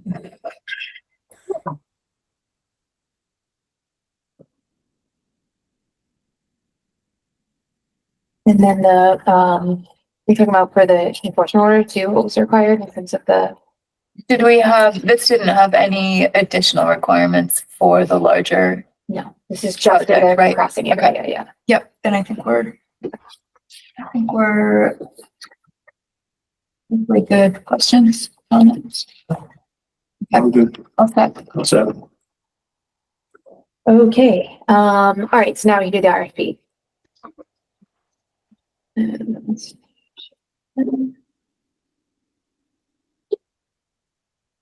Okay, so just quickly, this process is very similar to peer review selection process. Basically, this document is what I would shop out to different consulting firms who do this kind of work. I probably would call them to explain what we're requesting to, just to make it a little more clear. But it starts out with a description of what we're trying to ask them to do, a description of the project, the history of the site, how we issued an enforcement order, how we issued the order, and all the conditions in the stormwater permit. Then we're talking about, so the real meat of it, in my opinion, would be the services that we're requesting, and then the proposal requirements. And then the last piece is the timeline of things, making sure that makes sense to everybody. After that, it's just the items that I would supply, and a thank you and the contact info. But I'll start with the services requested. So the way it's written in the order of conditions is that they're going to have their own monitor. That's going to be the person who's there on site. They're going to be doing the weekly reporting, and after every 0.25 inch rain event, they generate those reports. That would be sent to us and this consultant. So they'll be reviewing those reports, but then also they're going to go out there monthly, do a site visit. So just confirm conditions and see if they have any recommendations. I put in here that they could conduct additional site visits as determined to be necessary at their discretion. They would serve as a representative of the commission at any site visit with the authority to direct the permittee in any necessary erosion control repairs, configuration changes, and immediately notify the commissioner or its agent of any failures or illicit discharges. They would also be in attendance of and monitor all work associated with the new stream crossing installation and the old stream crossing removal for compliance with the order. They would attend the on-site pre-construction meetings. So before this work starts, and then for each subsequent phase, because we have to pre-con meeting for each phase. Then they would provide a monthly report to the commission, just saying that like things are looking good and give an update generally on the project, or if there's any concerns that they have. Obviously, they would notify the commission immediately if there's something like, oh, a failure happened, but then they'll keep up in touch every month as well.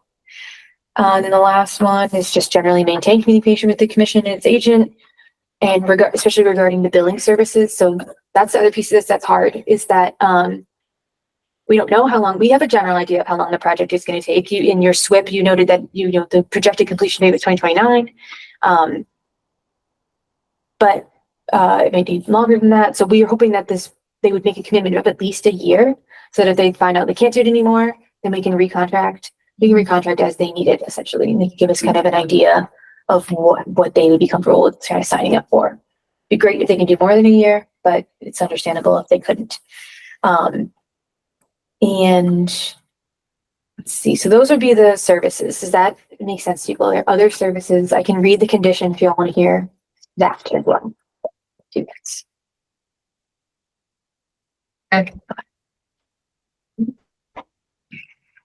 Okay, so those are services. And then for requirements, first item would be a list of who's going to do it from their firm. But then we want to know what's their experience. And so kind of put that into two buckets. I know you had a question about this there. I got your message, but I wasn't able to respond. But this is the part where I think it's most relevant to your question. Was the first piece was for, are they qualified to do these stormwater inspections? There is a criteria. I copy and pasted this directly from the EPA's website related to the construction general permit inspection criteria. And so it's basically having a valid inspection certificate or license from a program that at a minimum covers all these criteria. That they would get if they had gotten their certification directly from the EPA, because you can get that for free. And I know Brian has that; he included that in his SWIP, that they have that certification. So something that certification or something akin to that they have to provide, which covers the stormwater part. And then the other piece is knowledge about wetlands. So professional wetland scientist is a type of certification that you can have for that. And then I put, and at least 3 years of experience in the field related to wetland science and protection. That's kind of, that piece is more really our choice of what we think needs to be the criteria for that. I think the MACC handbook, they say a professional wetland science or at least 3 years. But I know in the past, something like this, we might want more just because it is kind of like a big project, complicated. So, Yep. And then the last piece for submissions from them would be a fee. So I'm looking at that as like an hourly rate. And then it has 3 pieces. One, an hourly rate, so that we can tell. And if it's different for site visits versus the reporting, reviewing versus the meeting attendance, what is the difference between those rates? Mileage and travel expenses. Again, just generally don't know how much they're gonna have to come out. And then the last one would be an initial funding amount required for pre-construction, which I can see a typo, but that would be what is that first lump sum to have in there? It's really hard to know what that would be because it might not rain at all, and then it's just weekly reporting. But say we have a similar summer, it rains all the time, there's gonna be a lot more reports for them to review. And then if there's problems, even if the rain or whatever doesn't matter, not to say that I expect there to be a lot of problems, but if there were a lot of problems, I might have to go out there more than we would have anticipated before. So there's a lot of variability of how much we're going to need. But when I did this in Bernardston, they basically proposed a lump sum. And then when more funds were required, we would request those from the applicant. So just at least as pre-con, we get that lump. And then as needed, we require it from the applicant as we go. And that all goes into escrow that the commission holds and then it pays this consultant through because they work for us. So yeah, trying to make that clear to the people who read this RFP that it would be this kind of thing that would change over time. That's part of why I'll be calling them to be like, I sent you this thing and here's how it works. But how do people feel about these requirements from what you want to see from the applicants? Looks good. Yep. Okay. And then the last piece is the time on. Did you have any comments, Brian? Sorry. I had maybe a question. If I know the last time we struggled getting multiple firms to respond to the RFP, and the criteria of a professional wetland scientist with 3 years of experience is kind of, in my opinion, it's a little bit of a pigeonhole for this because this is more so engineering and stormwater review. So I wonder if we could broaden that requirement to maybe include a licensed professional engineer as an acceptable alternative to maybe deepen the response pool a little bit. I'm just throwing it out there because my firm couldn't make those qualifications. Well, and I think the point is that we're looking for making sure that we have someone that can. But my read of this is that in A, we're requesting a list of specific personnel, which can be multiple people, and that those people need to meet these qualifications. So it may be that the wetland scientist is not the person going out for every monthly visit, but we certainly want that person to be there for the work associated with the stream crossing. Okay. So they need to have people that can meet both of these, and then we can work out with them in more detail who's going to be present for what. Okay, that makes sense. I was in my head, I guess I was picturing one person doing both, but yeah, I can re-examine the wording to make sure it's clear that it can be multiple people. Okay. I was thinking kind of in my head, if it would make sense or if it would overcomplicate things to ask for a bunch of lump sum items, like how much to review each stormwater report, how much to attend each conservation commission meeting.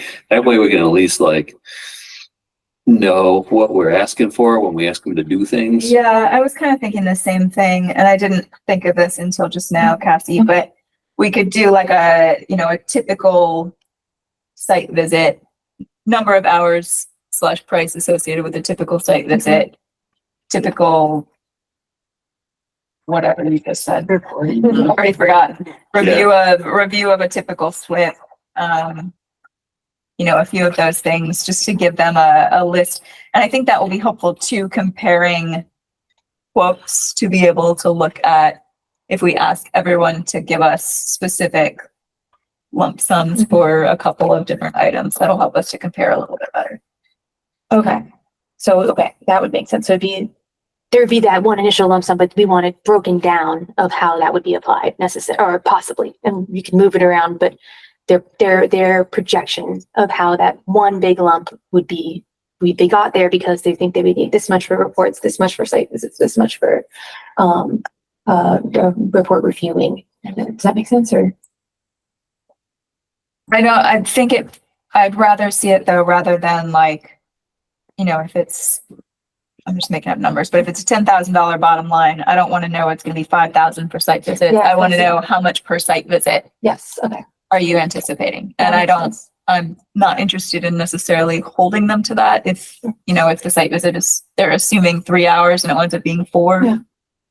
That makes they're going to sense. charge based on the hourly, I would assume, but More operationally for me, after we get that amount, would you want me to, because the way I'd track when we hold money in escrow is I would just hold the lump sum and then every time we get an invoice, I'd subtract from it like, okay, this is how much we have left. I could do that for each of those buckets and be like, we only have this much left in site visits, but we have this much left in reporting. I don't know if we need to do that level of detail. Okay, I don't think so. that sounds, No. yeah. It's more just for us to have a better understanding of what they're anticipating fees to be so that we can make a decision. Makes sense. Yep, that makes sense. Okay, any other points about any of those things? So the last one would be the timeline. So, let's see. So we were hoping to get the deadline, if this could be approved tonight. I would think potentially it would be logical to say we want to get the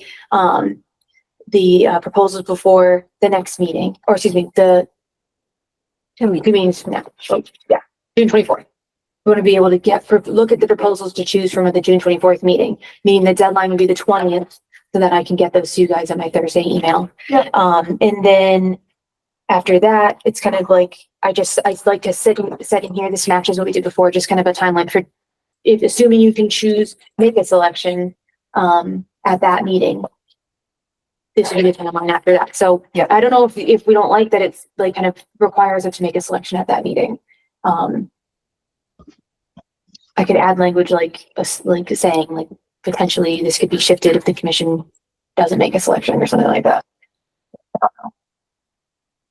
I think it's fine. I mean, yeah, people fail to hold to these exact documents all the time. So I think it's fine. But July 4th, let's not have you owing them anything on the 4th of July. Oh, it's alright. Yeah, that's a good point. Okay. I'd be open to asking for pricing for years 2 and 3, like. An escalation factor. Yeah. Yeah, that's a good thought too. I mean, I don't know how long you can expect construction to go and. To 2029. 29. Okay, now I do know. Yeah, so that's great. That might be a little Ask far. them to please, provide an Annual escalation. a rate schedule or escalator for at least 3 years out. So should we say preferred? Because I put in here, if they want to only come and agree to do this for a year, that's the thing. I left it open that if there's some company that does want to just do it for a year, then that they can just give us the information for a year.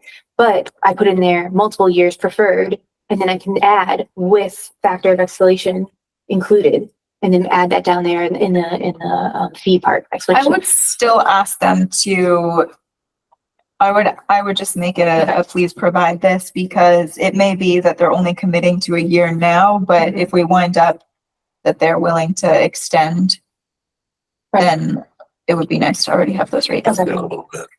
Yeah, and I mean, if you use the word preferred, then people aren't gonna know if that's like a basis of award or not. Yeah. It's confusing. Okay, I see. Okay. Plus, getting somebody else on board in year 2 is gonna take up a lot more of commission and future staff's time and their time and everybody's time. So, Well, so then for this last bullet point for what the services, commitment to continue monitoring for a period of at least 1 year, commitment to multiple years of monitoring is preferred. Should we change this? I think that's okay. Okay. The point I was trying to capture there is like, we don't know how long this project's gonna last. And like you can build in an out if you needed to. Or just, you could just take out the second sentence and just say commitment to continue monitoring for a period of at least 1 year. The exact duration is unknown, but expects to be completed by 2029. I think. Yeah, I guess I would think. So is this going to be a cost-based selection only, or is it going to be cost qualifications? Are we going to invite firms? Are we going to post it? Well, my plan was to, NACC makes a consultant list. Mhm. And so, we don't have to go through like the RFP process that like the procurement officer goes through because it's like these Right. like 53C, whatever, like assistant funds that the commission is empowered to do that. So MACC makes this list of consultants. I was gonna call everybody on it who does these services. That's what I did for Bernston. I don't know if you all want to try to narrow it down to anybody, but We're probably going to need to exclude several. okay, that's fine. Where is the strike? Whatever, just did it. Oh, fine. Okay, whatever. I'll make a note to strike that sentence. So we're basically assuming that they're qualified because of the fact that we're inviting them, and Well, they still got to show their personnel. We're going to review their personnel and who they've included. right. But assuming they provide who we ask for, or like people with the qualifications that we ask for, then We're not bound by low price. no. Yes. Yep. We'll look at what we get and discuss is my take. Okay, I mean, it should be fairly straightforward, but do you want to partner? We can look at the list of MACC folks that MACC has now if you want to. Or I can. I'm more concerned with who to exclude, I I think, see. which would be Time Bond, Hudson GZA, O'Neill, can't do it. GZA. Conflict of interest. Is there anybody else that's had conflicts along the way at this project? Hold on. GCA, Time Bond, BSC group. They did her peer review. Well, maybe they could do it. Can they do it because they did the peer review? They could do Might it. almost be better. Yeah, That would not exclude them, yeah. you're far away, but you I know, wasn't that's There's their no place problem. with them, but that's neither here nor there, I suppose. What are the ones that you all just listed? Was it GCA and Time Time Bond? Is there Bond, anything else? Fuss Oh, yeah, Fuss O'Neill. Sorry. Wait, who'd you say did the peer review? BSC group, I think, right? Right? Oh, no, was it McMahon? No, Field it's- Yeah. Beals and Oh, you're right. Farms. I'm all over the place. All right, well, those people too, but that sounds like, thank you, Brian. BSC group is where Jeff went. I was thinking about that. That's where Jeff. Yeah. Maybe you should ask them. Is that, can we not do BSC group because the former city planner went there? You were pissed at him, so no. Actually, yeah, I would Okay. not, but I don't have much interest.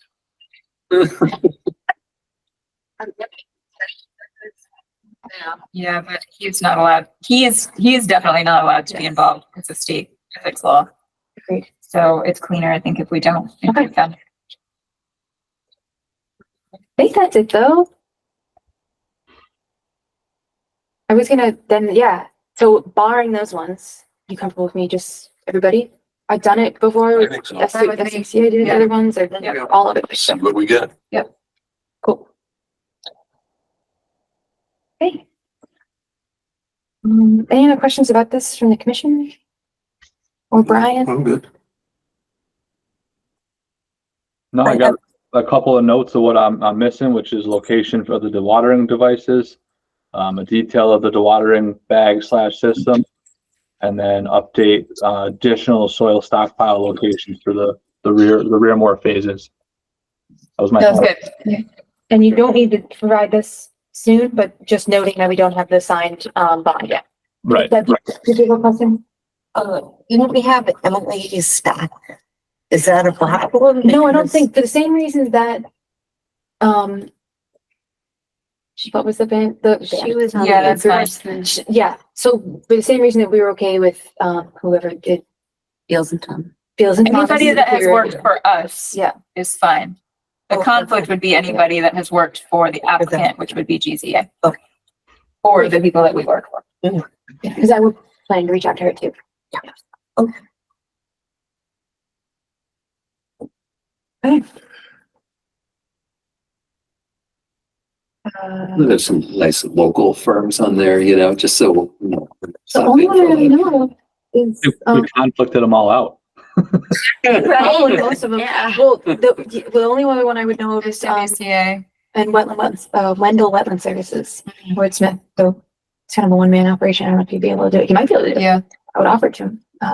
Could try Stantec too. Yep, I've reached out to them before. Do they still have a local office? I don't know. It's a- No, either. Stantec? Does Stantec still have a local? Oh, yeah, In Northampton, right? yeah. My dog has spent days at Stantec for any dog I was sits. like, I'm not quite sure where this is going. Is your dog in there too? Yeah, that's where they are at Stantec. Well. All right. Okay, anything else? I think that was it. I think we're good. Okay. Cool.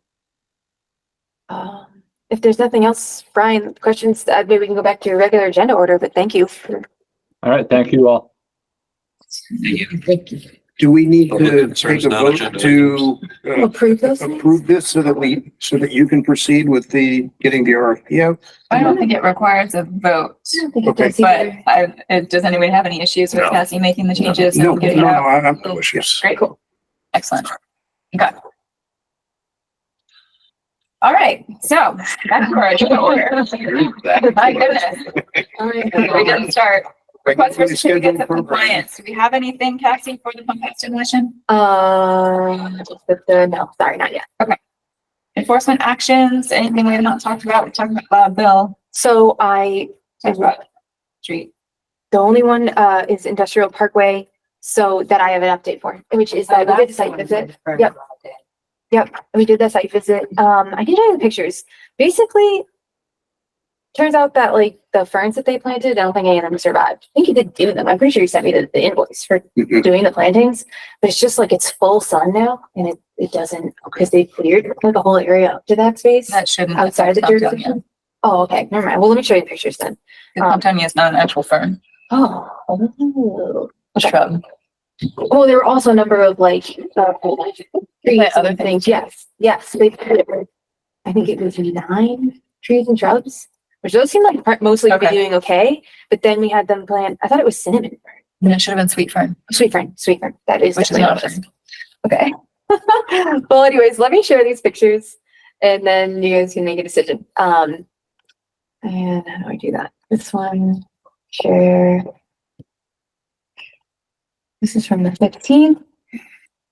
Which weeks is there? So, the silt fencing, the grade has changed, right? Because they did work outside of this limit of work essentially. So the grade is pretty, like slopes up behind this space now. But in this space where everything behind this silt fencing is where the clearing that was within the 100 buffer zone occurred. And you can see there's the larger tree plantings. It looked like one of them definitely didn't survive. But this section used to be forested like you see in the back here. So let's go through. Let me know if you want me to zoom in on anything. Blurry picture, just showing the edge of the area. This is the space outside of where the clearing happened. And now we're looking in it. Very blurry picture, unfortunately. And yeah, just kind of zooming around. Maybe I was confused because I was looking for like a little burn thing, like we were seeing the other pictures. So I apologize not being as familiar as I should have been with what we were looking for out there, but it certainly is vegetated. Trying to get a closer view of what's there. Don't know if this is what the commission wants to be there or not. I mean, it's more vegetated than the rest of the surrounding area. Back in the rest of the jurisdictional space. Yeah, the whole point of the sweet fern was to get some slope stabilization because it has good shallow roots and it'll spread. I definitely feel like it's stable. Definitely feel comfortable about that. Because it was just like very vegetated. This is all stuff that it's gonna die off at the end of the year and then it'll just be bare. I see.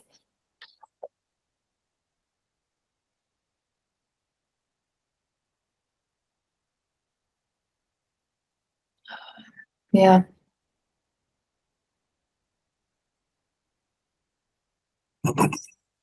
It's got like a good leaf layer, though. Yeah.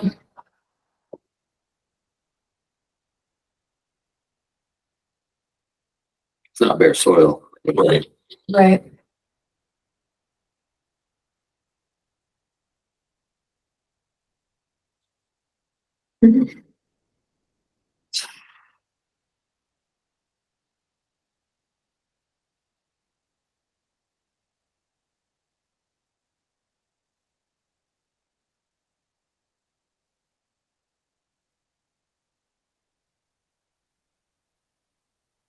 This is the one that's changed hands now, right?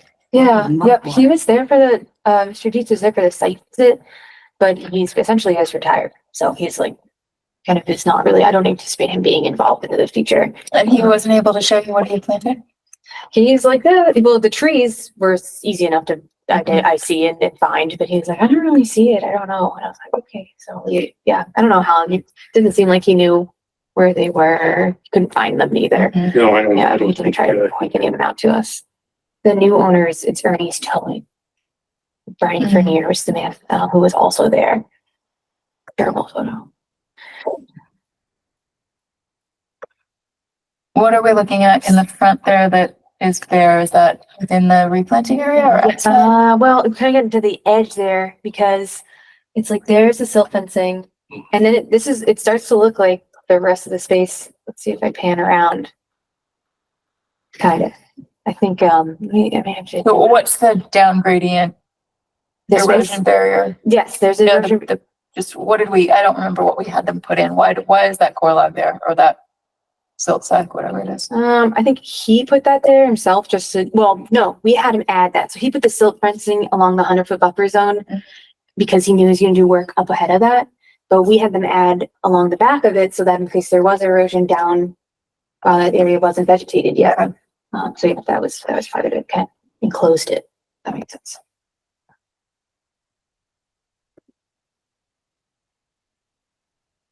So this is that core log is here. This is the area outside of where any disturbance had happened. Any sign of invasives in that area? It was all pretty small and shrubby. I didn't see like knotweed, nothing like immediately apparent that I could tell. But yeah, I mean, this vegetation that's down there seems like it's pretty like general. I don't know if you would call it invasive. A lot of meeting that mugwort. I don't know, it might be. You can zoom in if that's helpful. It seemed like it was mostly dominated by that. There was a better picture of what it looked like. Hold on.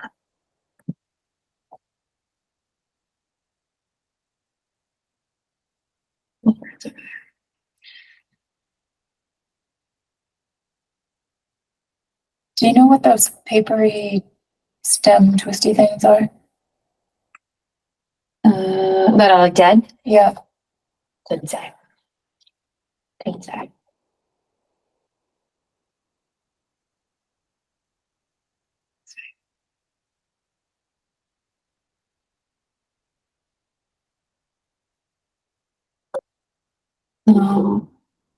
I feel this was the most prevalent plant.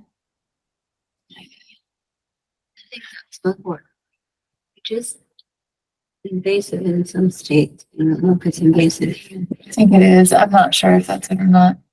I can go back out and like. You guys got all that answered in there too, probably.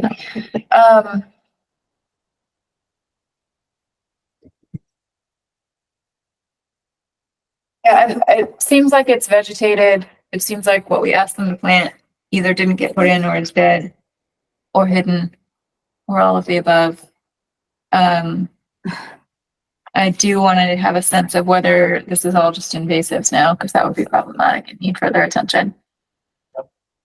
And I can't really tell from here. I don't know. Other thoughts? Not the highest priority on our list. No, it's gonna be hard to go after a new owner too. It certainly was in the commission's purview to do such. Yeah. But it might be hard. Mr. Fernier has been forthcoming. He came to a site visit. He like wanted to like know what to do. Yeah. Told him I would update him. I told him he didn't have to come to this meeting because I didn't know that he would have the helpful information. But I would follow up with him after. So if y'all do have requests, I can let him know. But yeah, in terms of, I don't know. I don't know what the commission would want to have happen here because it is hard. it was so totally cleared. We didn't originally require anything else in terms of invasive prevention. We just again planted. And How many trees?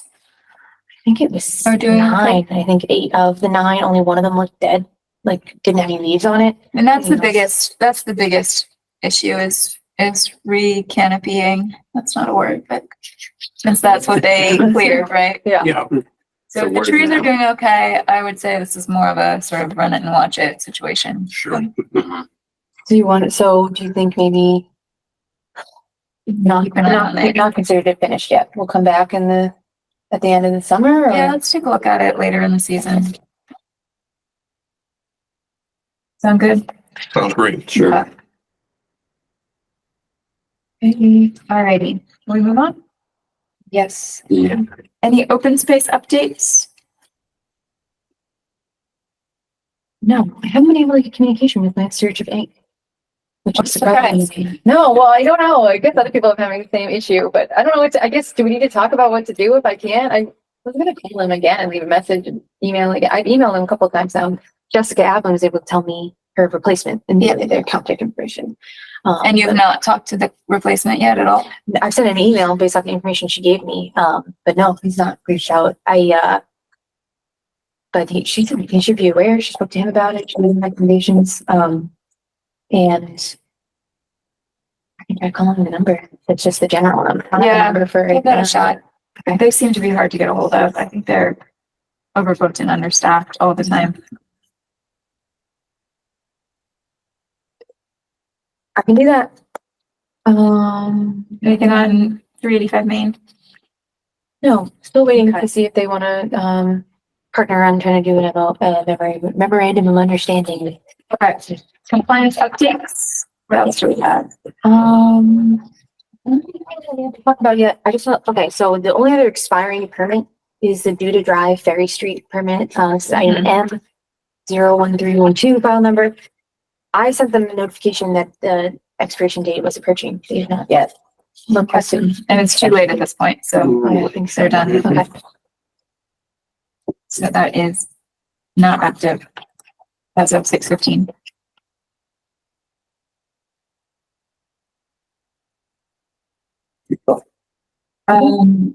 99 Mount Tom got an extension. That is not reflected on here, correct? Oh, yep, they did. No, yeah, they did. They did. I need to update that.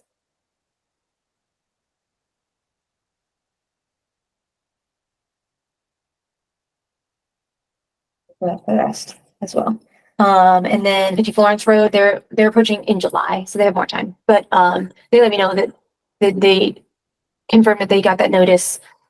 They told me they were going to reach out about the regrading, dewatering potentially. They're still figuring it out, so I'm just gonna wait on them, frankly. And then they know that what the process is if they do want to extend. So Okay, sounds good. Anything else? and Did they get the swale thingy done, sort of out? that's what we're still waiting for because they need to figure out if they need seawater or not. Or they were kind of torn between Okay. waiting for it to dry out naturally somehow or dewater. No, so Yep. It's dragging on. where you do it, yeah. Great. Good thing to do. Any updates on the school? No, I haven't heard from them since they told me if they were gonna reach out, so if they were gonna pursue it, so I can reach out to them again. I forget. Just trying to close out the permit. Okay. Just so they did, I didn't do the second site visit, but I did the first site visit 48 hours after the first rain and it was empty. I was just there and that Oh. basin is full of plants, so Oh, yeah, it's no there's- longer a pond. Yeah, So it's great. Very positive. And what about Pleasant Street Mills? Anything on that? the very top one. Yeah, That's the one that I need to do research on. yeah. That probably got my agent updates, but I just need to research. It sounds like potentially, what was it? There's a question about whether it was supposed to hold water all along and we've all been delusional. Yeah, that it was a wetland application or something. Something about maybe it was wetland application or that it was supposed to hold water. I know what you're talking about. I have notes. I have to go back and look at them. Okay. But it felt like it was like, I just need to dig into the approved plans and see if it says something in there that says it's actually exactly how it's supposed to be, which would be wild. And then maybe go for a COC. Okay. But yeah, I'm like that. I just need to do that. Okay.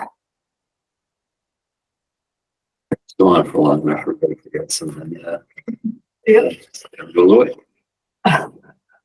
All right, general business? Yes, so the first one, I never finished the minutes, I'm sorry. Okay, so delay. No problem. Agent updates. Well, actually, I have one more before that. That wasn't on here, but I was hoping maybe we could still do. It's Pioneer Valley Planning Commission. They're doing a regional application for the 319 water quality grant. And they requested a letter of support.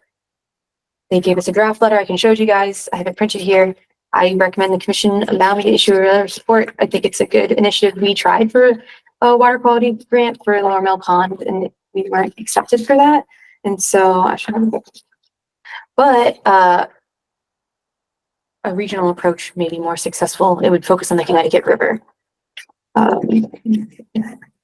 didn't print it out. I can show it. It's implementation or planning study. I think 319 is planning. Yeah, watershed planning program. So hold on, I can share the screen. So pretty straightforward, except that in this instance, I included information. They're trying to highlight that we have environmental justice communities in Easthampton that could benefit it. I mean, certainly the Connecticut River is a recreational resource in our community. Not MACD? Okay, no, hold on. So it's letters for MACDs. Well, the woman who was reaching out to me was from PVPC, so maybe I'm confused. Maybe she's helping them handling MACD do the application. I can double check on that. Massachusetts Station Conservation District's application. Yeah, it would make sense that MACD is doing this. They've done it before. Okay. So that would probably, this is a template that she gave me. The person who was partnering with me was Angela Penciani, who's workshop manager of Planning Commission. So I just kind of compiled the information about our environmental justice communities in there and used the sample language pretty much for the rest.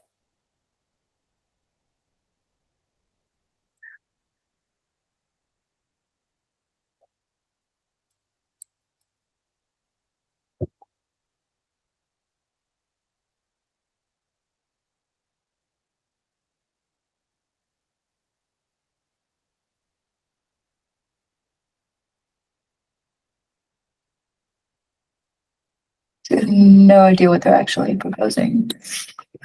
I could try to get more details from her.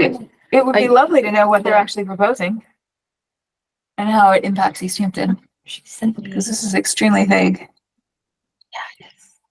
Capacity building, Julie, it's capacity building. For NPS. So what does that mean? It could mean 800 different things. It's gonna improve the quality of the battery.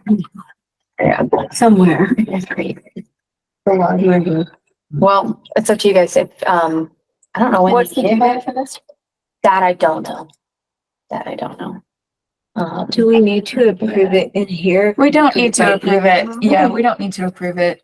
Okay, officially here. So if you can get some more information and circulate, that would be helpful. Okay, find out the due date.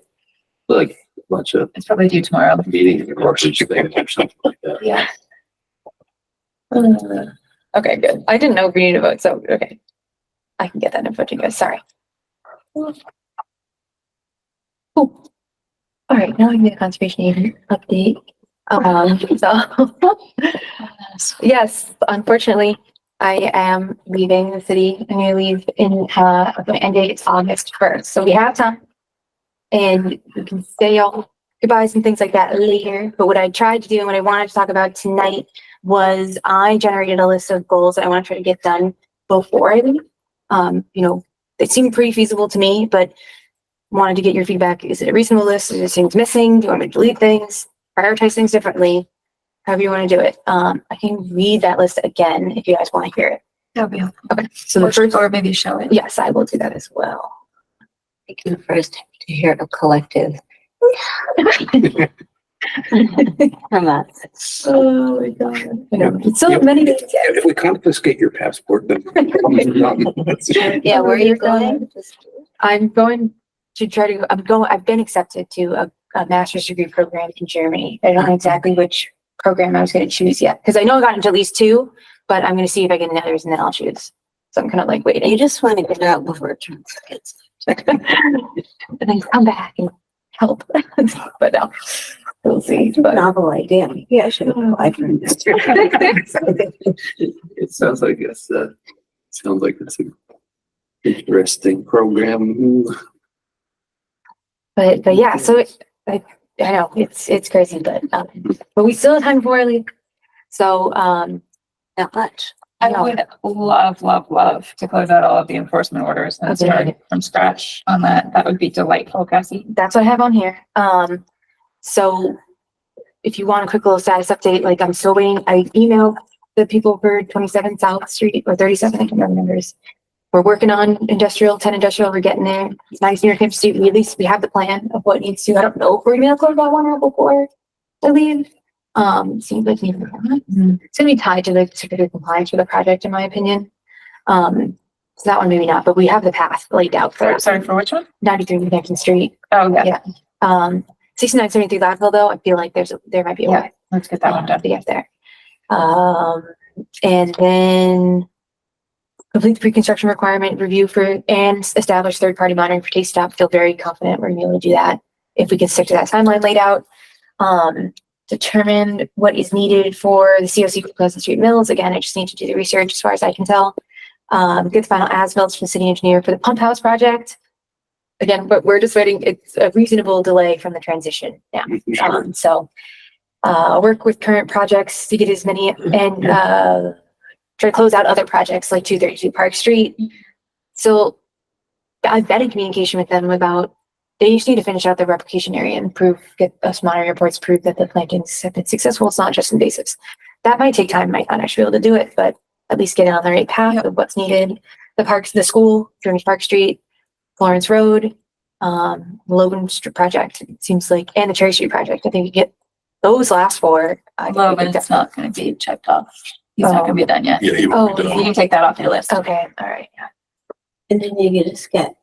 Did you say you got an extension for Cherry Street? Yeah, but they're So close. it's gonna be done. Okay. Okay. Just not by June, whatever. Right. Writing and draft of the wetlands ordinance. I think this is a little obvious one, but not one that's been reviewed. So we've been taking like a slower approach, in my opinion, of like, I write the changes and then we review them and then I implement the next changes. We can't even working our way through. Now I'm like, if it's okay, we're gonna meet soon, but it's okay with the rest of the working group. I'll just write one and then you guys can work off Fantastic. it. I'm gonna just try. 100% okay. Okay. Do it. And I'm just gonna try. Yes, you will be working on it. Oh my God, yeah. And then double check that all the current project files, digital and physical, are up to date. That's an easy thing. I think I can really do that. But I also want to create a memo just with like no more than a paragraph for each project. Be like, this is where we left off. Next person. That'd be great. Yeah, even if it's just like a sentence or Yeah. a bullet for each one. Some of them don't need much. Yep. And then finish digitizing old minutes, which like I've already gone back as far as 2008. So like don't know how critical it is to get back to like the 70s, but like could be helpful just in terms Not of priority. not a priority. The Yep. bottom of the list. Yep. If I have time, that's And okay. and is this just scanning documents to It PDF? doesn't take very long to do. It's kind of like a nice, like I have 30 minutes left in the day. Let's see how far I can get. But it's one of those things. So, okay. Is there anything missing from this list? That you guys think I should do? Well, this is nothing you can control, but the main thing I would worry about is that you have a good overlap time with your successor. Right. So that's the next piece. I can talk about now is that I've been working with HR in the mayor's office to determine like what's the plan to have Yep. overlap or who hiring process. So where it's landed now, because part of the issue is that I've been doing essentially kind of two jobs, sustainability coordinator type things, and then the conservation commission type things. And what they landed on, but it's hard to make two positions and have two full-time positions. What they're proposing to do is to have the conservation agent post that now as soon as possible, but it'll be at 20 hours. And then make a full-time sustainability coordinator position so that the conservation agent, that's the only way to compensate for having that additional wage. They'd still be benefited from this, so at least will retain that competitiveness, which I think is important for the posting, but it is decreased hours. Right now I do 34 hours a week. Okay. That would be 20 hours a week. I think that it's hard for me to judge because once I got bumped up to 34, I immediately started doing all the sustainability stuff, it felt like, and like, felt like I was achieving what I needed to for you guys before then. Certainly 12 hours when I started was not enough. That was like just too little. That's like the bare minimum. But what my hope would be is that the position could then evolve again and try to work its way back up to full time. They wouldn't have all these sustainability things on their plate anymore, which would make a huge difference. Why wouldn't they just do it? Why wouldn't they just issue it as your position with the combined stuff? I think because it would be a hard sell to find someone to do that. I think I because think it'd be a heck of a lot easier than finding somebody who wants to do a 20-hour gig. Right. Yeah, I know it's true. So yeah, I don't know. That's a good point. I think I don't know. Because, Who's pushing this plan? HR or the mayor? it's kind of like a group discussion, just talking about what are the things that I've been doing and then what would be appropriate to make the next person do. We started off with that it would be someone just take over my role and then they'd explore changing in the future. But now they seem more interested in trying to get that in the books now and get the change now to get that person for sustainability coordinator. Because sustainability coordinator would like pursue all the things of the climate action plan and the managing the current EV chargers and that stuff. But for the current agent, it'd be obviously the permitting is the bare minimum that needs to happen. Then there's the open space stuff that I haven't really had been able to do or pursue more with. There's a lot more we could do with open space. It's not time for the open space plan to be renewed yet, but that time will come. I was lucky that Jeff kind of took the brunt of that when it first happened because I'd never done that before. I think I was still part-time when we did it last time. It was good for 7 years. But yeah. So it sounds like the issue is more that there's additional things they want the sustainability coordinator to do that you're not doing, that they want that to be a full-time job. I think that's the calculus there. But I don't think, I mean, if you're gonna have a month overlap training, that gives you 1 month to hire someone. I don't think that they can make that the priority. The making the sustainability coordinator. I mean, we would have that timeline either way. Yeah, but you're not gonna get the draw. I don't think. Right. For a part-time versus a full-time position. You're gonna get a lot more applicants for full-time. It's true. I think at least it's benefited. That was like the big draw for me here because when I first started, Yeah. it was 19 hours in Right, Greenfield that and was- here. And just getting benefit was huge. But yeah, I know it's undeniably true. I don't know if it includes any kind of a wage increase at all.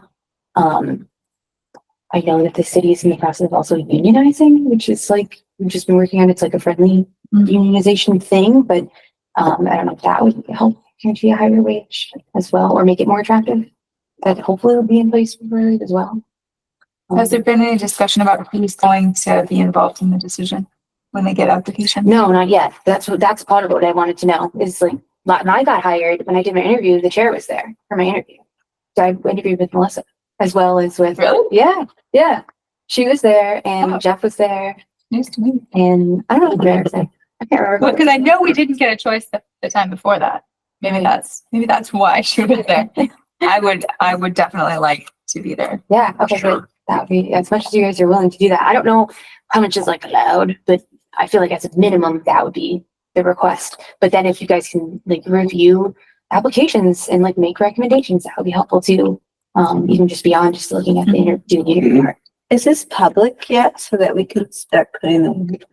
It is. They haven't posted the position yet for people to apply through.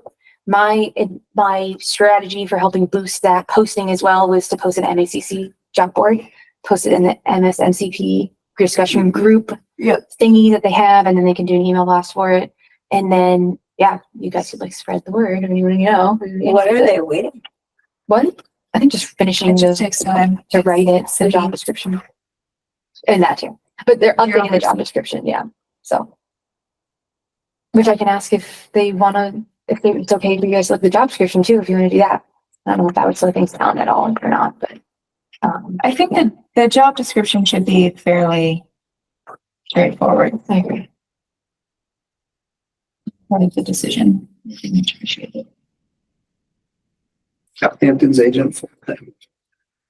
Part-time, What part-time. part-time? He has a lot of experience, but I think I don't know, I could ask him. But he might not be interested in doing full-time. Dealing. 2 towns. Right. Well, that's the other thing. It's like, there's been a push for like regional agents. I don't know if we would want that. Yeah. We have enough. Like, it makes. Sometimes they have going We have a on. lot on our, Yeah. we're not feeling very good regional. I think you stay plenty busy. But no, I think that like, again, it is hard for me to analyze compared to not, because I've done all this other sustainability stuff. Like, how hard would it have been if it was just agent stuff? I don't know. And so it's hard for me to skip and judge that. Yeah. But I think that compared to other communities, the way that the metric that I use a lot is that the permits are issued numerically sequentially. So we're on 329, I think, right now. In Bernardston, they were on permit 76. In Ipswich, they're on permit like 2000. So it's like we're in like a weird middle range, not a lower middle range, I guess, in terms of like busyness of the volume of permits we get in, and having the third party monitor for the biggest project. I think it's going to be helpful in a really big way. Very helpful. Well, there's no shame, no blame, but if how fast you can get the minutes done says anything, Yeah, then you're often behind, right? I think that's true. Yeah, the minutes are the hardest piece for me, honestly. And I don't know if that's just a me problem or if it's like a, This takes too much time. yeah, Yeah. they take a long time. Chat GPT the minutes. That's right. Things like that, it feels wacky. Jay's all over that. Yeah. But Watch this video. Torture people in Africa. it's so painful. Rewatching. It's painful. I'm just making a note. Interviews, minimum. You don't like a twin sister? My sister lives in New Mexico.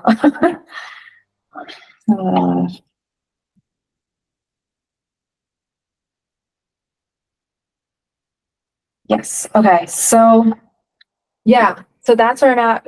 If you want me to try to push for not doing that configuration and try to get more hours for the agent, we can try. I just don't know how much.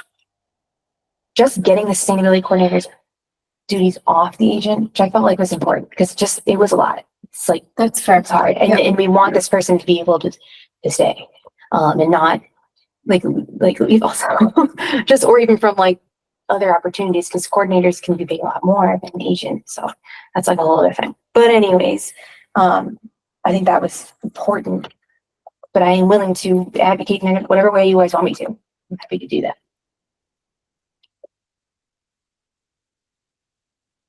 What arrangement? We had a temporary arrangement before you started, right? It was with PVPC, Ken Comia. Yeah. He was an interim. I don't think he was ever intended to be No, we weren't long term. just on loan. Yep. Yeah. True. Well, go ahead. Is he at PVPC still? I don't know. I feel like he's not. He was excellent. Yeah, he's awesome. It's very helpful. He like helped me when I first started. The nicest person. But it would be interesting, yeah, depending on what interest we get. Maybe that's something to explore. If we do feel like we need to have an interim person. And then if that's a problem, we can have those discussions about what it would be. The commission certainly can survive without an agent, but I know it's hard. So, and we would get involved. Yeah, I know. So like, not to like speaking in the universe, but what I did in Bernardston, because they did have a gap when I left, and I basically devised with them a way. Kathy, we don't want to. No. Okay. No, Okay. we're not talking. We won't speak it. Okay, that's fine. Okay, cool. We're gonna will it. It's gonna happen. It's gonna happen. Good. So, I will do that. Share. Job description, but probably gonna be done. Okay. Any other questions? I guess I don't even know. It's more just those goals and then this strategy. It's the big pieces. Well, maybe you could at least share our concern with them about their strategy. I will. And see what they say. But so is the concern more that it's not as competitive, or is the concern workload? 20 hours is not enough. Both. I think it's not a particularly attractive position, but it also seems like there's probably more than 20 hours. And we're growing town. What'd you say? We're a growing town. That is true. That is true. Okay. Mhm. Anything else? No, Okay, well, if anyone thinks of anything, you can just email me, you can call me, if you just want to talk about it, happy to talk about it anytime. And I'll keep you guys updated on how these goals are going, I guess, for the next meetings. sounds good. Okay. And then for the last two agenda items, forest cutting plan, still nothing has been, I can include that on this agenda, actually. I might take it Yeah, off the it's on here, agenda, but if people you feel can pull it comfortable off. with that coming off the agenda. Until it happens. And I'll obviously still keep an eye on it and we'll let y'all know, put it back on if we need to. That just reminded me, the next meeting for June 10th, that was when that last item was continued to the meeting we're at. So I'll be reaching out to them. Maybe they want to continue again, maybe not, but the commission did decide that they needed to post about that again. I think just about our notifications only. Which, Can't remember which it was. This is not on here now. Yeah. You don't need to reach out to them. Okay. It's on them. We told them that they need to re-notify. If they don't do that on their own, they're not on the agenda. You don't need to make more work for yourself to chase them down. Okay.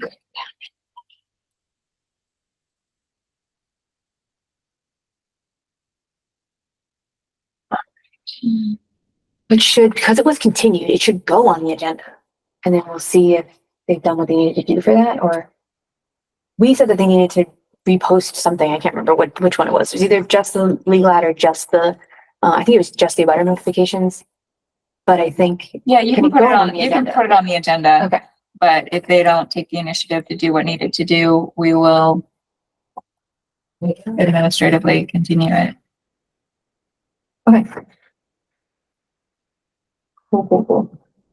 And wetlands ordinance discussion, we're set to meet tomorrow. Yep. I double booked myself. Oh. Because I'm going to the ordinance subcommittee meeting for the city council. Is that what your email said? I thought that was just a reminder. No, I started off like this was gonna just be a reminder, but which is very misleading. So, Okay. but I think it's up to you guys. And obviously Thomas in here to ask him, but I can get it printed out, set up the room. You guys can meet down there, and then if I get out of that early, I can just come down and join you guys, or at least get an update, or connect with you, Julie, and be like, "Here's the things that we wanted changed, where we got." But I can prep you guys to still meet if you want to meet without me, or we can switch it to another day.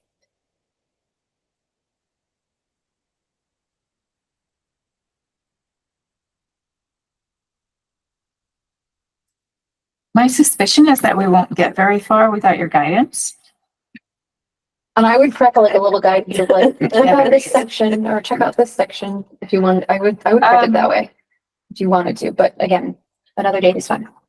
I think we should reschedule. Okay. And in light of your suggestion here, I wonder if it makes sense for you to try and finish the draft and then we meet. We can do that if you guys want to. Is that viable?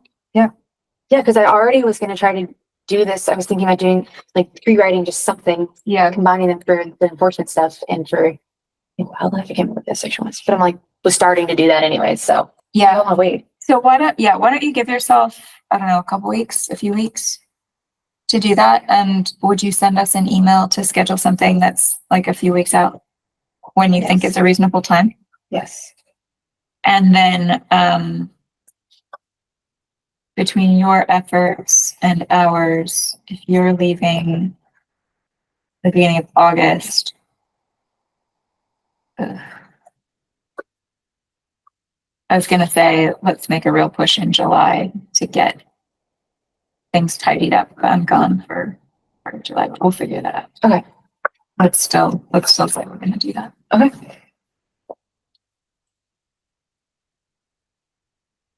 What was our, Have you scheduled? yeah, this battered sheet of paper. Yeah, I'm going to miss the July 8th meeting. I'll be on vacation.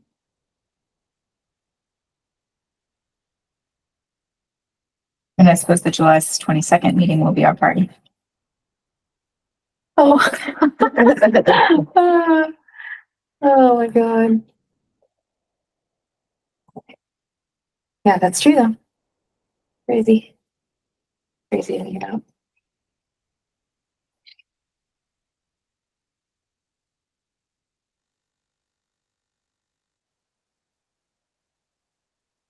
All right.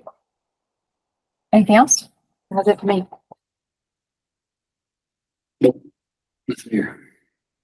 Motion to adjourn? Thank you. We have a second. All those in favor, Carr, I, Ryan, Aye. August, Weeks, Aye. Patrick. Aye. Motion carries. It is 8:21. We are concluding the May 20th meeting of the Easthampton Conservation Commission. Our next meeting will be June 10th at 6 p.m. Thank you.